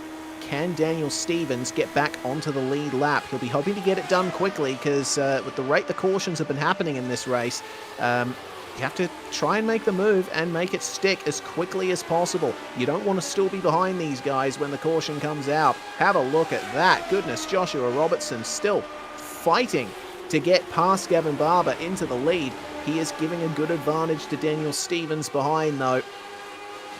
What can Robertson do from this position? Seems that Gavin Barber has managed to get a little gap on him, and doesn't seem like Robertson will be able to make the move anytime soon. He is going to have to back off and get another go at it. Meanwhile, Robert Northway. I was just going to say, I think the important thing for Stevens right now is Sam Harper is 1.5 seconds behind Josh Robertson, and they have similarly aged tyres. That was very fast around the outside. I missed who that was. Yeah, that was Robert Northway trying to make the move on Shane Bowen, but seems got a bit of understeer on down low, and Bowen was able to get right back by him. The fighting still continues there for Peter Matson. He's trying to hold off Peter Jones, and then Isaac Snyder. Craig Tilson and Phil Otto are now separating Snyder and Mole, and they're having a good old battle of their own here, giving each other a good amount of room in turn 3. And that's going to be the move done there. But have a look here with Sam Harper now getting up into 2nd place. Made his way past Joshua Robertson. Robertson's going to be caught here by Hinds and Bowen as well. Robertson's tyres, I think, almost past it, 75 laps old, and that's definitely in the territory of a bit too worn to continue. Yeah, I completely missed that Stevens got past Robertson, who's just absolutely dropping through the field now, as you said. And again, this part of the racetrack is so busy with lap cars and battle packs for positions, but Northway checks Robertson up a little bit through turn 2. We ride on board Stevens. We got so much stuff. We need 3 TV directors and 4 different split screens to cover everything at once. So we've got the battle pack of Harper, Hinds, Bowen and Northway for 2nd place, stacked back to 5th. Robertson just off of that. We've got Gavin Barber being harassed by Dan Stevens to get his lap back just up the road from them. We've got battles through 10th, 11th, 12th with Phil Otto, Dean Mole, Craig Tilson, Jaden Hopp, all in a massive battle pack for their respective positions going through turn 3 now. And just see the 021 coming out of the pits. That is James Catchpole goes lap down. Dan Stevens is back on the lead lap. He is. Just gotten past Gavin Barber. Teammates helping each other out a little there. So now, if there's another caution, Stevens will be able to fight again for proper positions in this race. There's the view back from Gavin Barber, back to Sam Harper, who has executed this last stint incredibly well. His tyres are 55 laps old, 10 younger than Gavin Barber, so he'll be able to fight his way up a bit further. Thomas Hinds, though, still trying to hold off Shane Bowen here for what is now 3rd position. Yeah, very busy part of the track. Is second back. Did I just hear someone spinning? No, I mustn't have. My game's just playing tricks on me. Never mind. But yes, Hins and Bowen are very close. Robert Northway sticking the nose up the inside of Bowen as well, coming around turns. Turns 3 and turns 4. But Harper just having a little bit of breathing space up in front of this battle pack. Not a lot, but just enough to ease some of the tension off of that. Gavin Barber as well getting past Hawkins to put him a lap down. Northway tried again on Shane Bowen, but it seems that the Kinetic Avatar driver has the advantage in turns 3 and 4. Magnificent defensive driving here from Shane Bowen. Robert Northway, I think, will be getting a little frustrated. He's starting to burn through his front tyres here. Here we go, lapped car. That's Craig Hawkins letting them go, and Northway sweeps down. Goodness, that was almost contact, and he gets up the inside of Hins as well. Northway's starting to get impatient here. He's going to maintain side-by-side with Shane Bowen down the front stretch, but he's going to have the inside for turn 1. Can he get it done? Bowen is just so strong around the outside. What can Northway do? Northway had that 2-for-1 move done, but he just caught the apron at turn 3 and it just completely unsettled the car. That's when Hinsey got back. And of course, we know how strong the outside is for turns 3 and turns 4. Now Northway has to deal with Thomas trying to go around his outside into turns 1 and 2, but thankfully gets to cover that one off. And all of Northway's hard work has just resulted in nothing, because that was a fantastic 2-for-1. That it was. Now, if it stays green from here, does Northway keep to the strategy or does he change it up? He's going to have to make a decision here whether or not he has to start looking after his tyres with a third of the race still to go. Only 63 laps left. Gavin Barber still leads from Sam Harper by 0.7 of a second. Harper making it back up into the position he started from. But this race could look very different within the next 10 laps. And just as I say that, the caution is back out. That's 12 cautions now in this race so far, and it's Jaden Hopp who's one of the cars that has brought it out. That's a shame for Hopp. He was up in 10th the last time they crossed the line. Looking back at it, it looks like he just kissed the apron in turns 1 and 2 and spun himself around. Gavin Barber apparently spun as well from the race lead, no less. Was this done by himself? Yes, it was. Oh dear. Yeah, I did see that in the bottom of my screen. That was not exactly what I was expecting to see, and I wonder if we'll see now. That's the contact there, and you'll see. We'll go even further back. That might be a good idea, and very unfortunate with 60 laps to go. But there are a lot of drivers that will benefit from this, and we saw that inside clipping and then coming around. Caution's out about now, as a guess. Hits the brakes and the rear end just decides, no, I don't think so. That's heartbreaking for Gavin Barber, and Hawkey just managed to keep it out of the retaining wall, so he escapes without damage. But no surprise to see that we have quite a few cars in the pit lane. Northway has come in for a fresh set of tyres, and I think that'll be good for him. Might be able to stay on this set to the end of the race.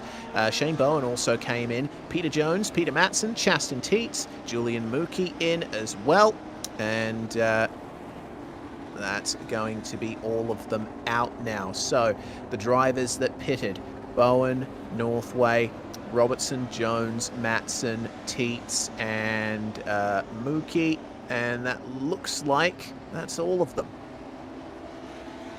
I was going to say, when you were talking about Northway trying to run this to the end of the race before the caution, I think fuel would have been an issue for him, because there's not really much point chucking 4 tyres on and a full tank of fuel, because then you don't get the benefit of those tyres if you're going to split the race in 3. So I think Northway might have been kind of hindered by his fuel if he was going to run that to the end. I think he would have needed to go an extra 15 or so laps and then pit, but that caution definitely saved him, in my theory point of view, of what his stop or his stint would have looked like. So either way, I think he might have filled that to the end now with 60 laps to go. I don't think trying to do one more stop is really worth it at this point for him. Yeah, I think he'll have to stay out on track for the last 60 laps here. Northway is still on the back foot though compared to Sam Harper and Isaac Snyder. Harper up into the lead, Snyder back to P3. Thomas Hinz has found his way into second place. And remember, Hinsey holds the fastest lap of the race, 23.18 seconds. So he's still a threat for victory. We have 11 drivers left in the field who have not taken their spare car. Yeah, and that's going to become so crucial. If any of those guys are involved in accidents late in the race, because it's going to save 30 seconds, a couple of minutes in the pits. If you are involved in an incident, you can get back and take your fast repair under the caution and still be in the running. And Dan Stevens is up to 9th place in front of Robert Northway because of his spin earlier and a bit of contact and still being able to run decently. And he's a bit compromised now because of it, but that's why it's so important to use those properly and not just burn it at the first little bit of contact you get. Yep, that is one of the major truths of the Majors series. Pace car comes in and Sam Harper takes the start. Good jump over Thomas Hinz. And he's going to lead by 0.6 of a second coming into the first turn. Thomas Hinz, though, under some pressure now here, but JM Thomas is a lapped car. Probably won't give him too much trouble. Thomas is also carrying a bit of damage to his rear wing, which will compromise him aerodynamically. Isaac Snyder and Dean Mollers, they're 3 wide further back in the field. Sort this out, gentlemen. And it seems they have, only for the time being. Shane Bowen and Daniel Stevens almost together. Robert Northway has the advantage over Connor Brown. Sized through into 9th place, and he is on an absolute charge. Northway will be wanting to get back up to the lead as soon as possible. Look at the advantage he has over Shane Bowen. Had trouble getting past him earlier. Will it be the same here? Yes, it will. Bowen at the exit in turn 4. I mean, he's just supreme. He has probably the best run compared to Northway out of any car I've seen. Yeah, and of course, both these guys are on very similar tyres, pitted at the same time. Bowen just beat Northway out of the pits, but that run down that main straight that Northway gets is just insane. And of course, Bowen's going to come back around the outside this time. Gives him the outside for turn 1 and turn 2 if he wants it, which is where we've seen it really come to its own. But Robert Northway gets the advantage into the corner, and if he can cut this move off, then position gain. But we've seen how strong the draft is down through the dogleg into turn 3. Northway manages to keep it ahead this time. That he does. Well, Northway will hopefully be able to start leaving Bowen behind and start chasing down Dwayne Burns, who's down in 28th position, but should give a nice draft to the Kiwi. Let's see then. There's quite the gap as Daniel Stevens, who's made his way back up into 7th. An absolute masterstroke there, getting back onto the lead lap before the last caution. He'll be gradually working his way towards Craig Tilson as it's on for the lead here between Sam Harper and Thomas Hinz. There's about 12 laps difference between them in terms of tyre life, and they've got a car sticking with them. JM Thomas still keeping his foot in it despite being quite a ways down. The yellow flag is back out again. There's been another crash somewhere out on the circuit, spinning Peter Matson, one of the cars involved, Peter Jones as well. And it looks like, unfortunately, Jaden Hopp involved too. Hopp had just taken his fast repair after a big crash. Michael Berta having to get going as well. Cautions breed cautions or something like that. It'll be interesting to see who decides to pit with 3/4 of the race done. This is the replay thanks to VRS, as always, coming through the dogleg now. Looking back over the rear wing, goes inside, goes outside, and then that's very, very light contact. And you don't need a lot of those speeds and a lot of airtime as well to boot, but a lot of airtime actually. That's ground effect not quite useful when you're about 16 feet in the air. Very true. All those drivers will be massively wounded. Matson, after one heck of a drive, He had only just pitted for new tyres for the first time. Now he's lost both his front and rear wings. This is the view from Jaden Hopp. He just saw that incident coming and lifted off in the middle of the corner. A little bit of a panic moment, I think, and that caused the rear end to break free. Yeah, very easy to do, especially cars like these, engine in the back, so you got to be really careful with when you come on and off of the throttle. And see the smoke now. Michael Berta having a nearly identical incident there. Just, like you said, a panic lift, and it really doesn't take much. Shame there for Berta, but this has turned into an incredible race here. Look at all of these guys in the top 8. Any of these drivers can be in contention to win. Sam Harper will lead the way here, and Thomas Hinz behind in second, Snyder third. It's going to be Dean Moll in fourth, Phil Otto in fifth, Craig Tilson sixth. Got to go back a couple of cars to find Daniel Stevens in seventh. Either way, this is going to be an incredible last quarter of the Jimmy Bryan 200, round 4 of the International Region of the Majors Series. And finally coming into the pits there is Peter Matson, after losing both of his overbody aerodynamic devices. Thank goodness he saved his spare car. Yeah, that's exactly what we were talking about. 50 laps to go. I'm not sure where he is in relation to... Looks like he's he's going to be 15th.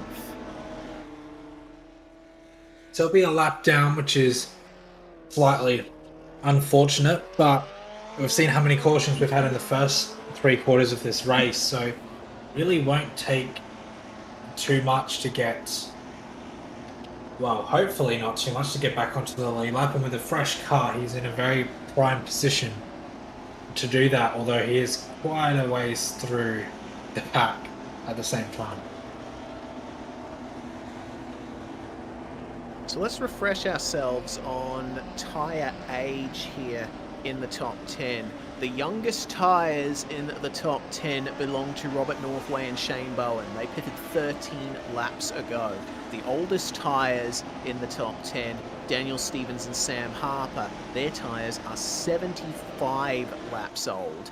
We've got Snyder and Moll in 3rd and 4th. They pitted at the same time 43 laps ago. Phil Otto and Craig Tilson pitted at the same time 63 laps ago. And Connor Brown also on 43-lap-old tyres in 10th place. So there's a wide variety of drivers here on differing ages of tyre. How is this going to work out when the green flag flies very shortly?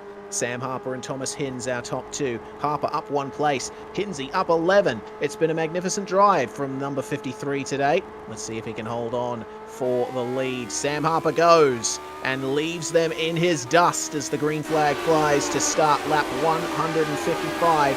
Already moves trying to be made on lapped cars. It's Dean Moll getting past Michael Berta, and Berta lifts off. Oh, goodness me. Things are looking quite interesting here back in the field.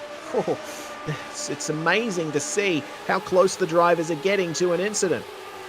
Yeah, Robert Northway nearly made me jump out of my chair.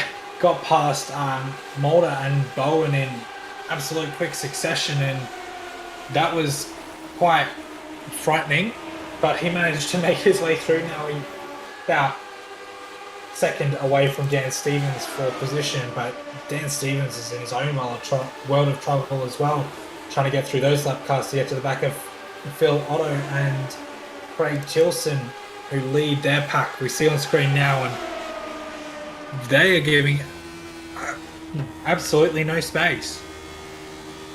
Phil Otto, he's just lost the position there on the circuit, but he still holds on to the sportsman lead. Look at Daniel Stevens. Is he going to try and make a 3 wide? Oh, no, away we go. That is huge in the back half of the top 10. Stevens thought he could thread the needle, but just a tiny little touch to his front left, and that sent him into a slide.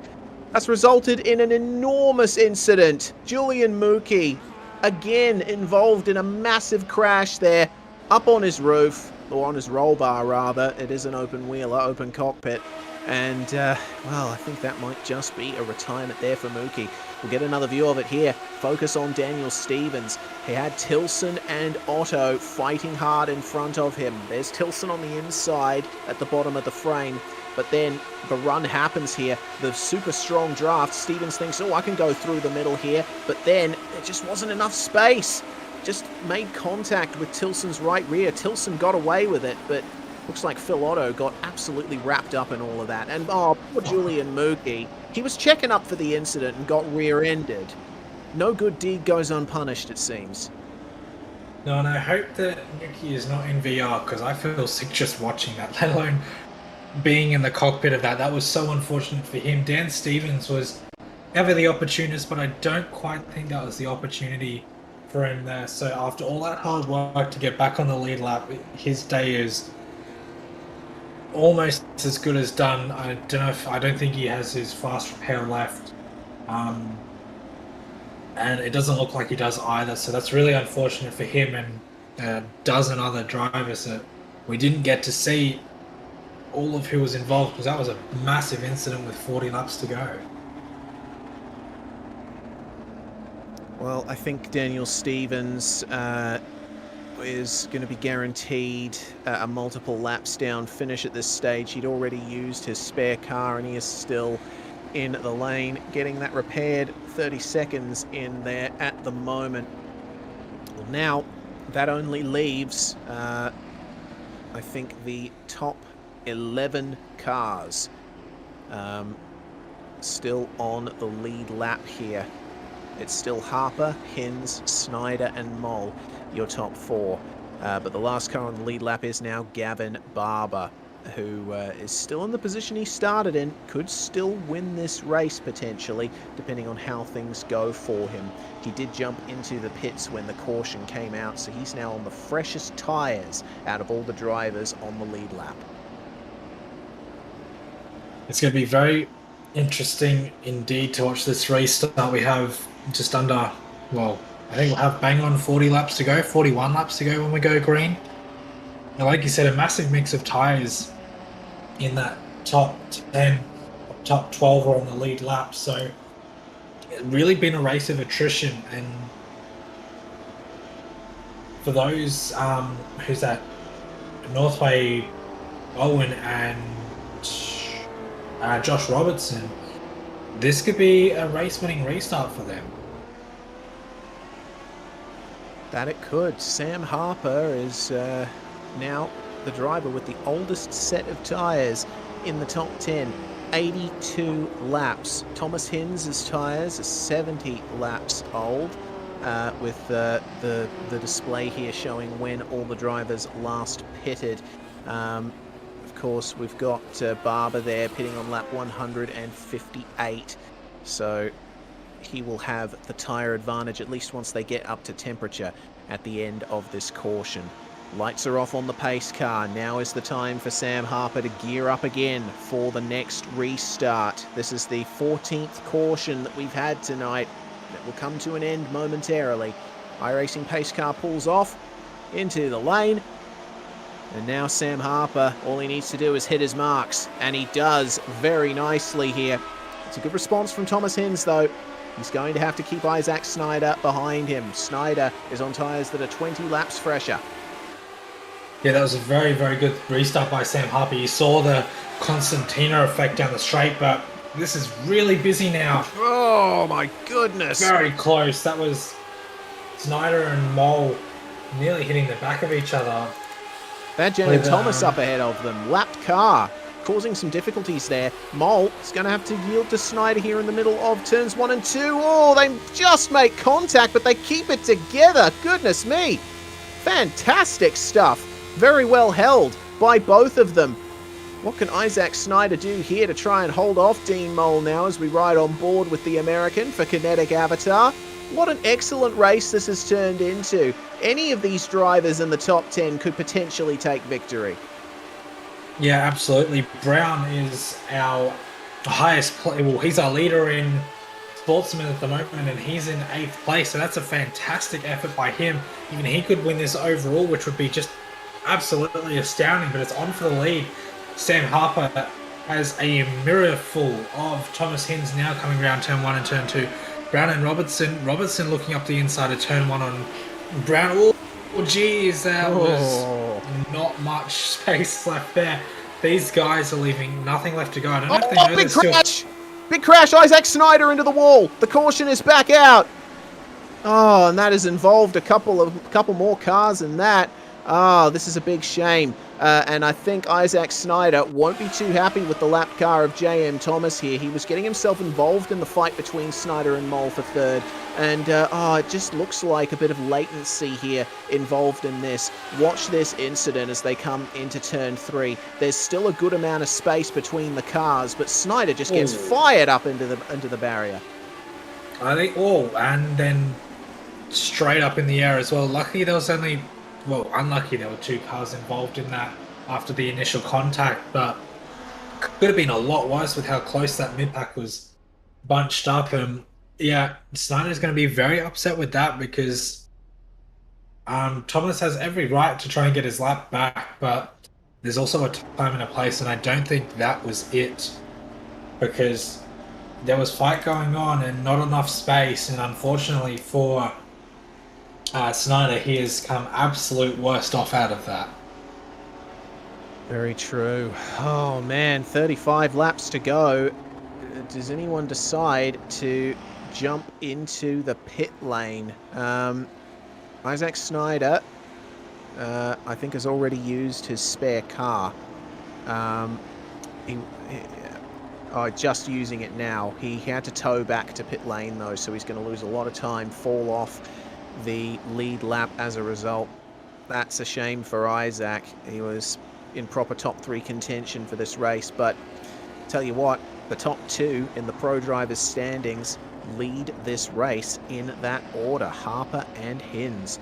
Mole, meanwhile, avoided that incident there between Isaac Snyder and J.M. Thomas and finds himself in third, but with a slight bit of damage to his rear wing.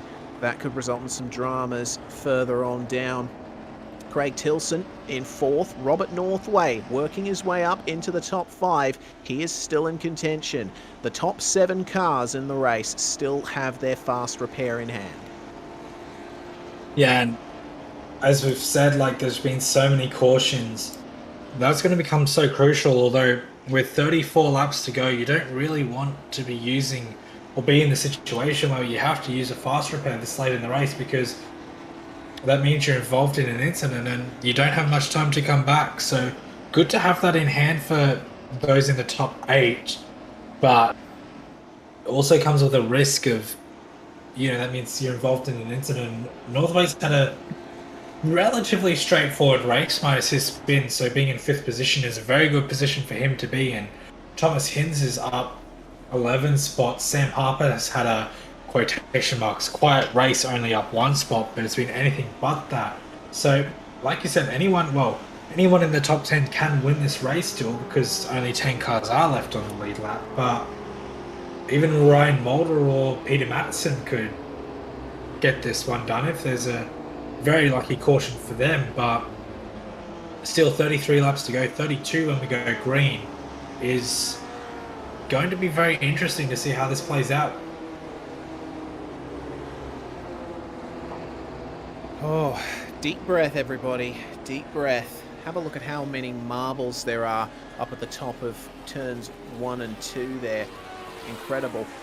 You definitely don't want to be up there when we go back to green flag racing. These tyres and the Lotus 79, they're going through so much through the banked corners of this racetrack.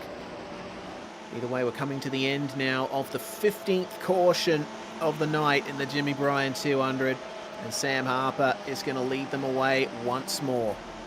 Let's see what he can do to hold off the advances of Thomas Hinds, because we know how strong the slipstream is down the backstretch through the dogleg. It's a good start from Harper. We've got some defensive driving going on in the back as Robert Northway tried to work his way past Craig Tilson. It looks like he's managed to do that, get himself up into 4th, and holds off Tilson very nicely. Could Tilson go for the move here? No. Robert Northway is going to cut to the inside now of Jake Fox, the lapped car, in 15th. And drivers have been having dramas with lap cars so far this race. Northway's going to want to try to get by him quick sharp here. But Fox, well within his rights to hold on to his piece of the racetrack. Blue flags aren't really a thing in oval racing. Northway, though, completing the maneuver. There's still a bit of a gap ahead to the top three, but Robert Northway will be on an absolute charge here as Dean Mole on the back of JM Thomas tries to make his way through here to the top two who are together. What can Thomas Hinz do here to get past Sam Harper? Harper breaking the slipstream. Hinsey having to go to the outside here. Harper very defensive coming into turns 3 and 4. Holds on to the throttle through this very fast final turn. We come around to start lap 172, 29 laps to go, and Hinsey is pressuring our championship leader. Yeah, of course, Thomas Hinz in second place, so any points he can get back on Sam Harper are going to be absolutely crucial come September, October, as this gets to the real pointy end. So even if it's a couple of points in 1 week, that could be all he wins it by in the end. Sam Harper's thinking the same thing. More moves further back in the pack as well. And Brown and Robertson for 7th and 8th position. They've had a bit of an up and down race between the two of them, but Connor Brown up 22 spots is doing an excellent job at holding Robertson off, and Snyder trying to make his way back through to get a lap back if possible is on very, very fresh tyres and not wasting any time trying to get through. Indeed, Snyder is 2 laps down though, so he's going to have to hope for at least 2 more cautions and drivers in front of him pitting if he wants to make his way through the top again. Sam Harper narrow on the exit of turn 3. Remember, he's got tyres that are nearly 100 laps old now, so this is definitely a game of tyre preservation now for Sam Harper. Thomas Hinz, again, he has tyres that are 12 laps fresher, so he still has quite a bit of rubber left to take advantage of. These guys are continuing to keep themselves ahead of Dean Mole. Hinsey, though, weaving behind Sam Harper, trying to psych him out. What can the outside line do for the number 53? Not much on this occasion. Yeah, of course, JM Thomas right there as well. If something goes wrong, but he's staying well away from this battle pack, trying not to get involved again like it was on the last caution. Hinz looking to the outside now. Turns 1 and turns 2 still sits behind, but he could get a very good run on the outside. Oh, mistake from Harper. Mistake from Harper. Thomas Hinz is going to get alongside. There was a lap car involved in that, going slow down low. It was Corey Horter, but now they're right in it. Oh, Harper spins! Harper spins, collects JM Thomas and Dean Mole. Chaos. Robert Northway just avoids it. One of the cars got fired into the pit lane.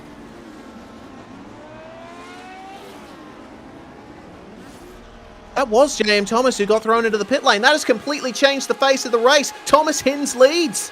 And Robert Northway back up into second. We'll get a review of it here. And so unfortunate for Sam Harper. He lost it all by himself in the middle of turns 3 and 4. The rear end just got away from him when he got on the throttle. JM Thomas could do nothing. Dean Mole could do nothing. And have a look at this from Robert Northway. He actually collects Sam Harper, so he might have a bit of front-end damage. But nonetheless, very lucky for Northway to get more involved in that. Actually, looking at the number 46, he doesn't have any damage. I think Robert Northway is the luckiest guy in Arizona at the moment. This is a view from Dean Mole, and my goodness, that's a T-bone and a half. Hell, that's a porterhouse. I'm lost for words, but oh, that was sloppy by Dean Mole then. I'm not going to make too many comments on that, but that was very sloppy of it. Well, not so much a rejoin, but, you know, facing the right way, and Sheridan, unfortunately, the one involved in that. So there's not really many excuses you can give for that, but oh dear, that was a hell of an incident at a hell of a time in the race. Yeah. Because Northway, we know how quick Hinsey is, but Northway's tyres are half as old. Yeah, so Robert Northway could still very much be in contention here for the victory of this race. I think to be fair to Dean Moll, I don't really know what else he could have done. He would probably have seen that there was a gap behind him that the cars could have taken. Another view of J.M. Thomas getting vaulted into the pit lane and into a pit box upside down. Okay, so with 21 laps to go, this is Robert Northway's view. And, there we go, just collects Harper, and I think he would have briefly, frantically checked to see if his car has any damage. It seems that he has just gotten away with it, so it's still going to be on here for the win in the Jimmy Bryan 200. Yeah, there is a lap car between Hins and Northway that is Porter, so not sure what his tyres are like. They're quite new tyres, so he's coming out of the pits between these two guys, which is going to be a real headache for Northway, but hopefully Porter does the smart thing and gets out of the way quick, smart, just pulls to the inside and we get the green flag, because I can't really think of much worse than being the lap car that gets between the lead battle and potentially loses a race for someone.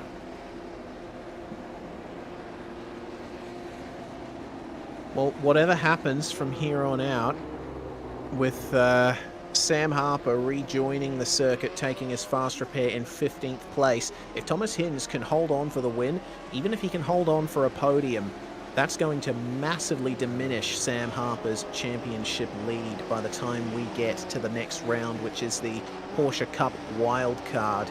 If I'm not mistaken, the international region gets the race at the Hungaro Ring for that wildcard round. And it'll be interesting to see how they stack up there. But we still have some of the race to go here. Hopefully all of the laps remaining stay green and we can get a proper race here. It's still a tyre race between Thomas Hins and Robert Northway at the front, but they do have a lapped car in the midst of it all, and that is Corey Horter. Corey's been good though at letting drivers by, so might not cause them too much drama. Thomas Hins goes. Corey Horter is going to have to stay to the inside here as Robert Northway goes by. Same for Jake Fox in P13. So Thomas Hins now. It's all on the man from the north of Victoria, trying to hold off Robert Northway of New Zealand. And still a bunch of very fast and hard racing going on here between Robertson and Brown for 5th and 6th.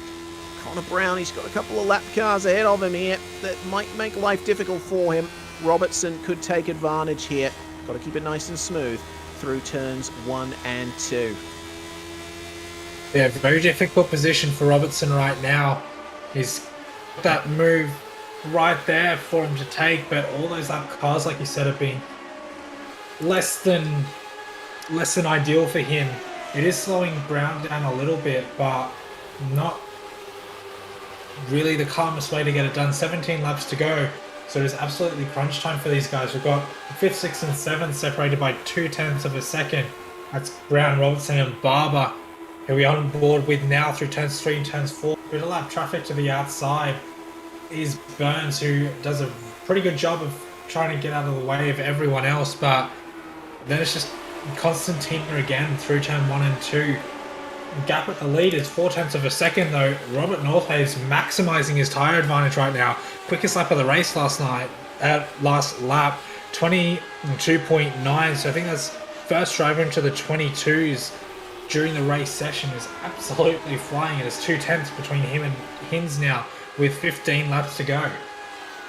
Robert Northway is making like a freight train and pounding his way through here, trying to make up that gap to Thomas Hins. Fantastic stuff. He's been taking 0.3 out of him lap on lap, but as soon as you get to within a few car lengths, the what little dirty air there is starts having an effect.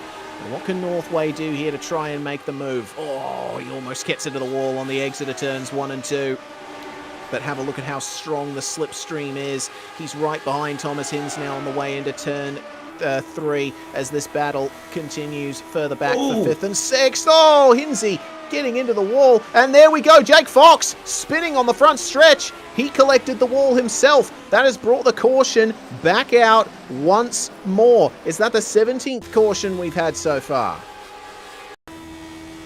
I think so. We get the replay now of Fox in behind Northway. It's such a conundrum when you follow the driver in front of you. Usually it's to your advantage, not this time. Northway touches the wall right there, and Fox unfortunately hits the wall just quite a bit harder and sends him into a spin. Luckily, never mind, I was going to say luckily no one involved, but someone was, and I missed who that was.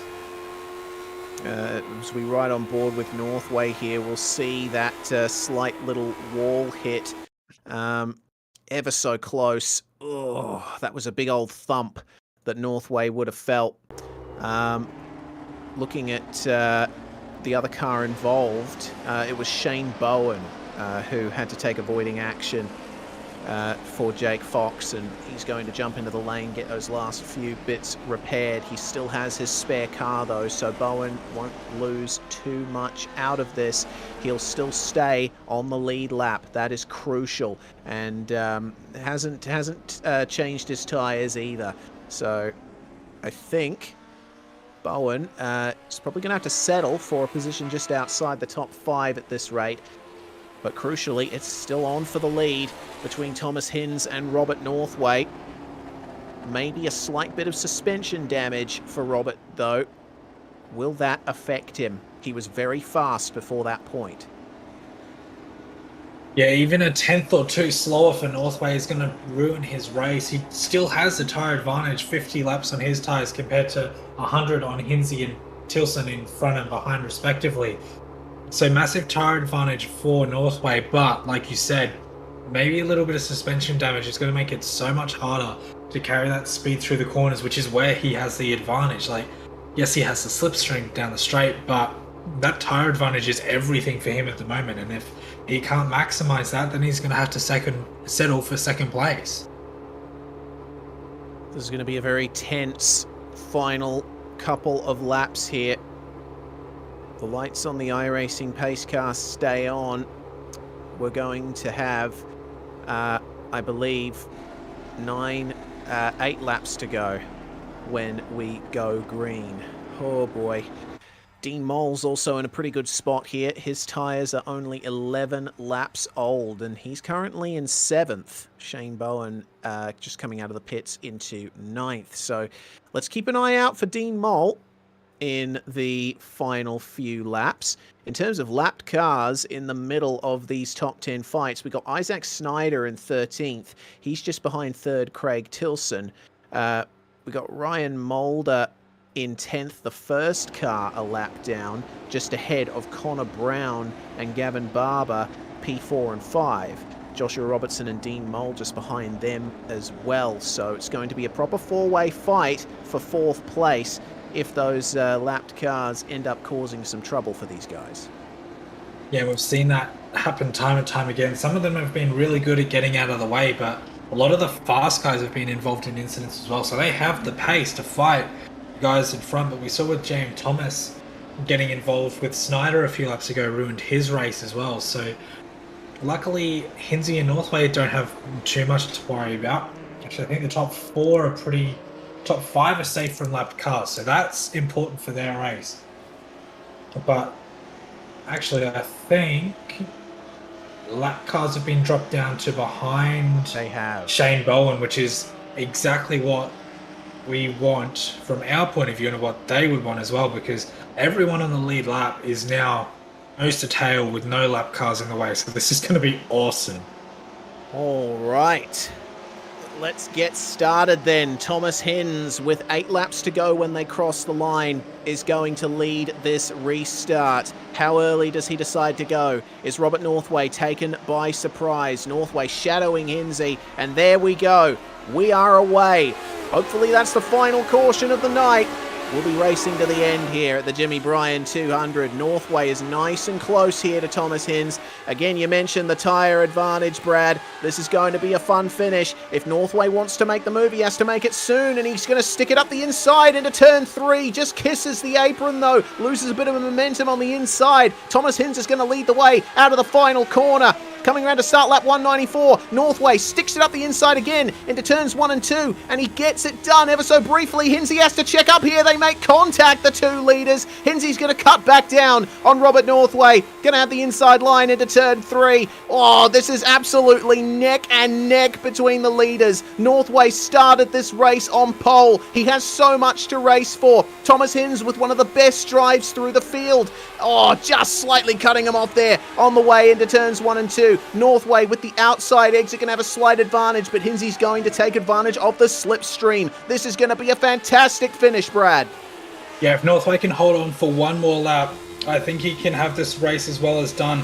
That was a really good run out of the final corner. He's got to protect the outside from Hinsey. I think that's where the advantage will be.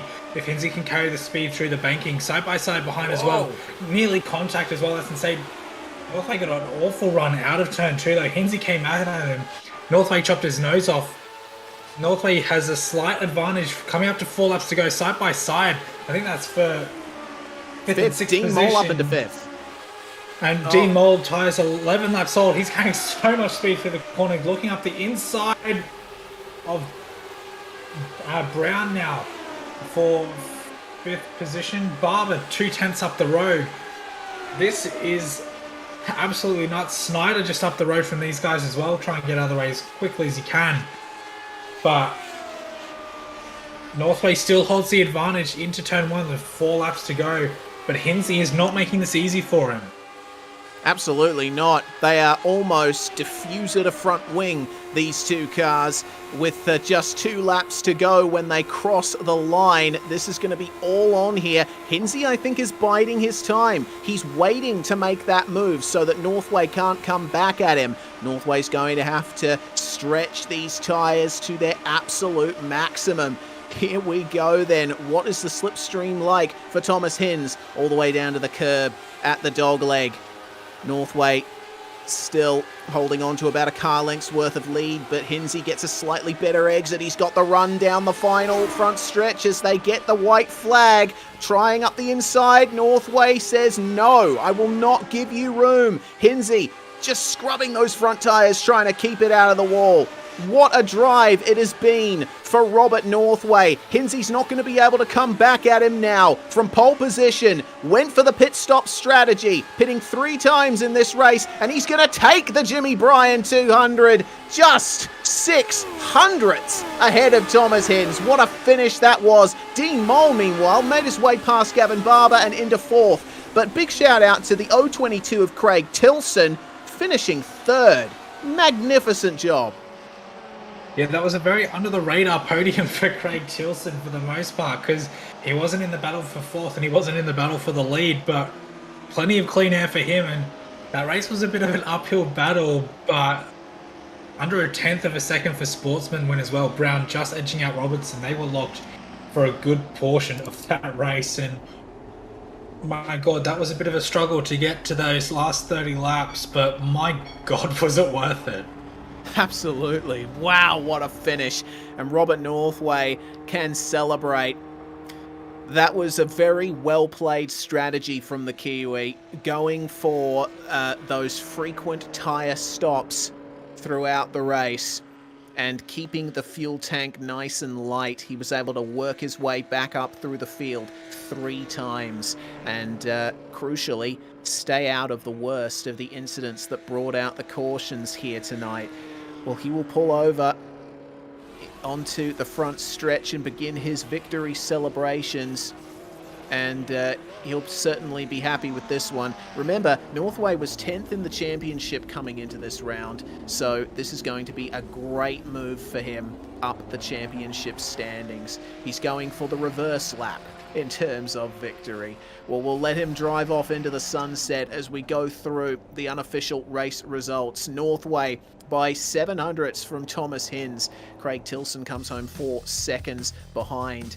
Dean Mole is going to finish in 4th with Gavin Barber rounding out the top 5. Connor Brown is going to finish in 6th place with Joshua Robertson 7th. That was for the Sportsman win there. Great win for Connor Brown. Shane Bowen comes home in 8th with Chaston Teets and Ryan Mulder. The first car a lap down, rounding out the top 10. Peter Madison not too far behind him. Very unfortunate for Matson after his massive first stint on those tyres. Did very well, but like so many other drivers, luck was just not on his side. Jaden Hopp close behind him, 1 lap down as well. Isaac Snyder and Sam Harper 2 laps down in 13th and 14th, with Craig Hawkins 2 laps down as well. And then we get into those that were more involved with incidents throughout the field. James Catchpole 5 laps down in 16th. Dwayne Burns 6 laps down, with Corey Horton in 17th and 18th. Jake Fox and J.M. Thomas rounding out the top 20, and both of those guys unable to finish the race. I believe 15 and 25 laps down, and then I think it's pretty much set in stone non-finishes from Michael Berteback. Yes, oh my goodness, it was a proper race of attrition. Further on back, Daniel Stevens not able to make it back out, neither did Phil Otto, Julian Mookie, Stuart Elder, Nick McMillan.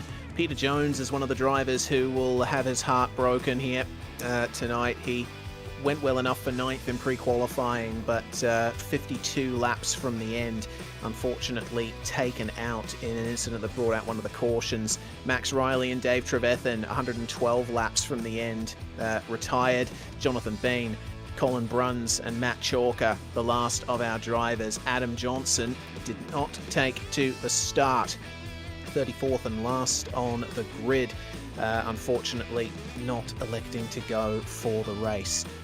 Oh goodness, all right, let's take a deep breath, 1, 2, 3, and we can go to our interviews with our top 3. The first of which is going to be Robert Northway. What a race, Robert. You were all over the field tonight. P1 in pre-qualifying, pole position, but you decided to go for the multiple stops pit strategy. Was that planned from the start?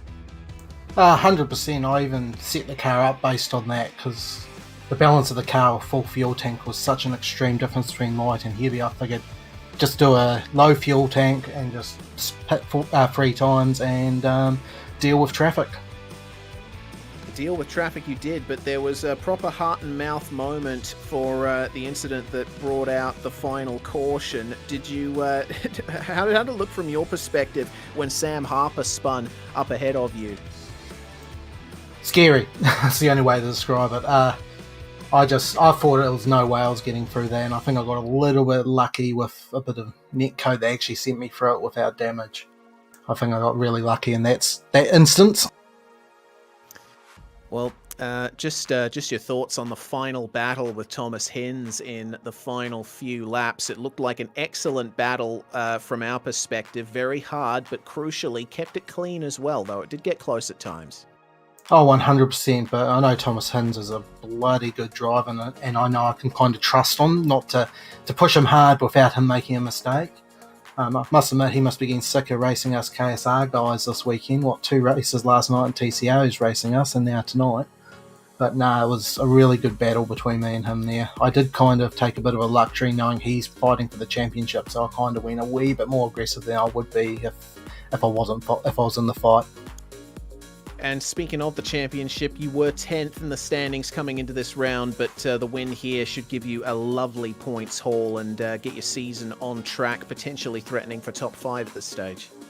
Yeah, hopefully it'll move me up a bit, but I'm not really worrying about that. I'll worry about that with 3 or 4 races to go. Right now I'm just going to go out there, go for some wins and just enjoy myself.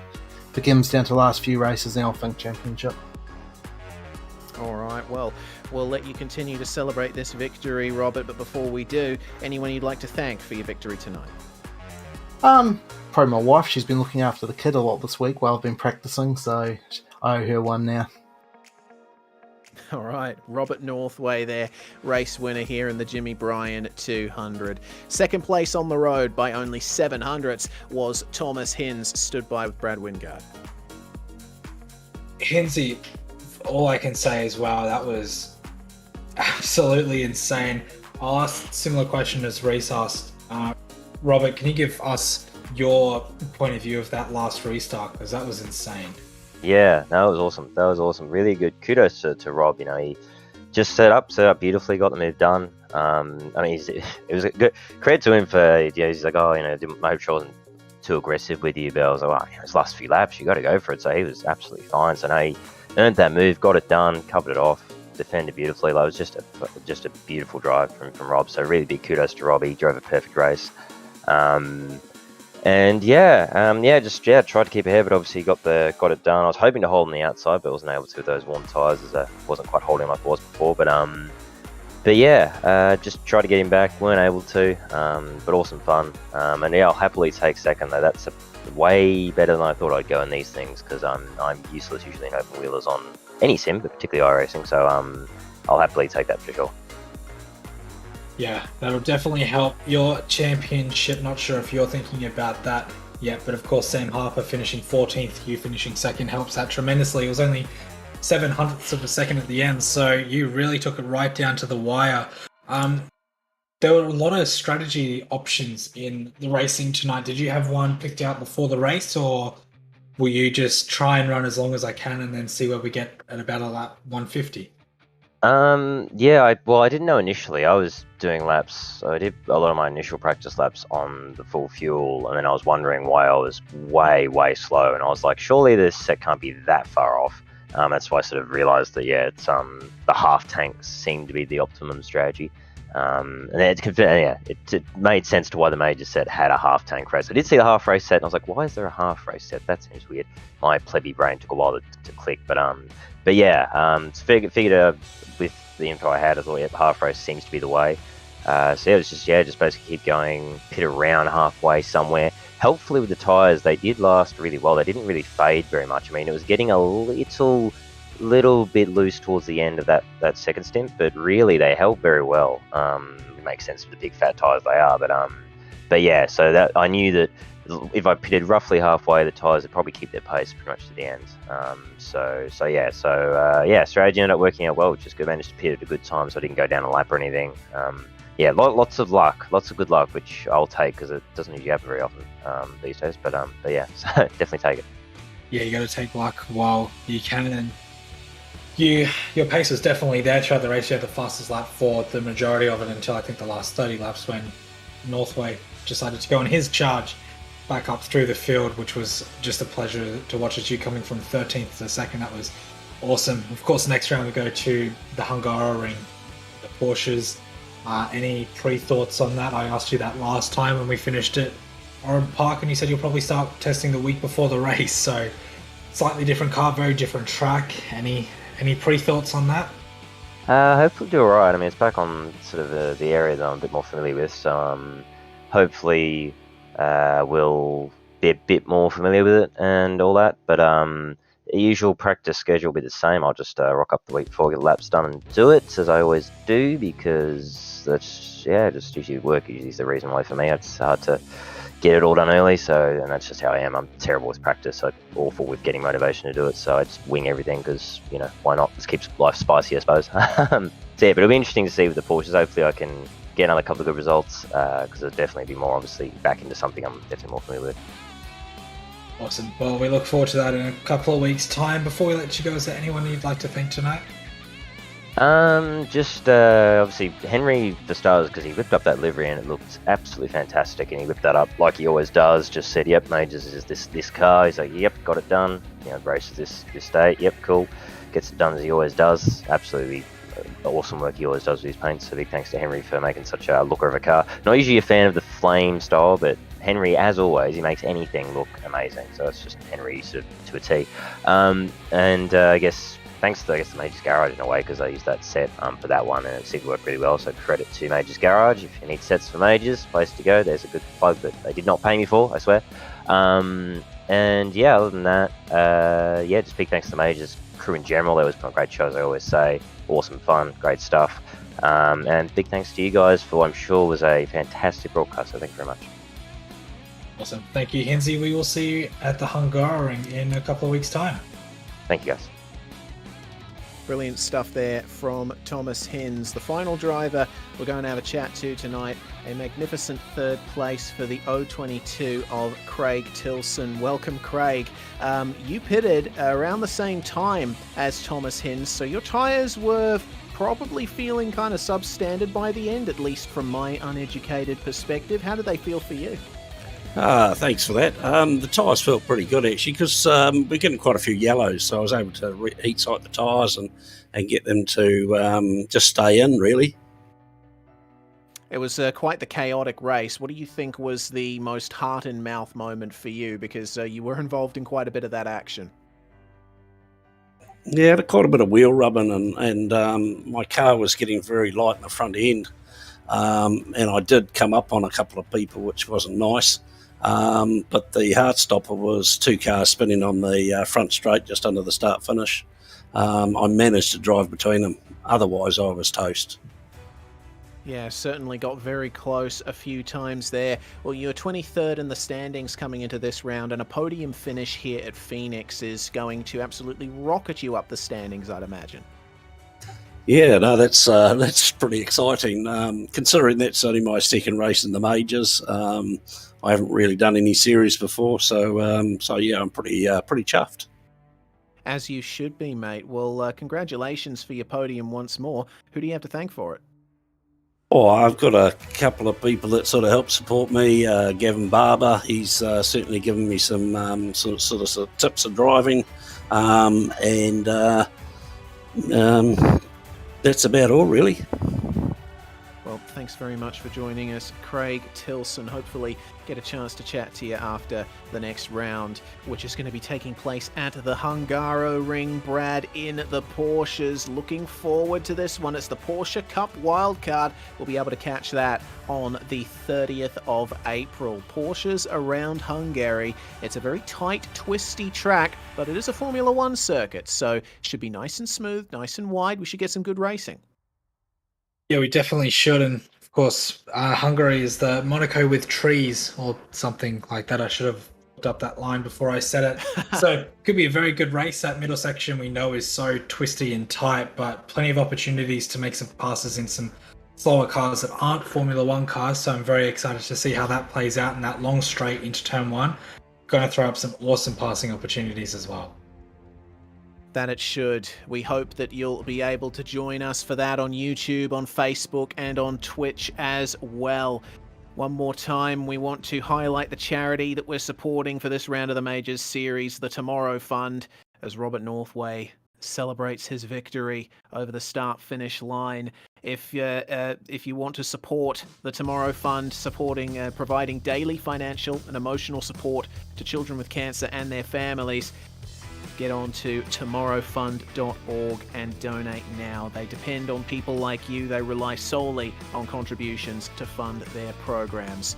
I'm Reese Gardner. It was Brad Wingard alongside me and Jay Kennedy on production. Jimmy Bryan 200 went to Robert Northway. Who's it going to go to next time out at the Hungaroring? The international region of the Majors series is on fire. We can't wait to see where this season goes.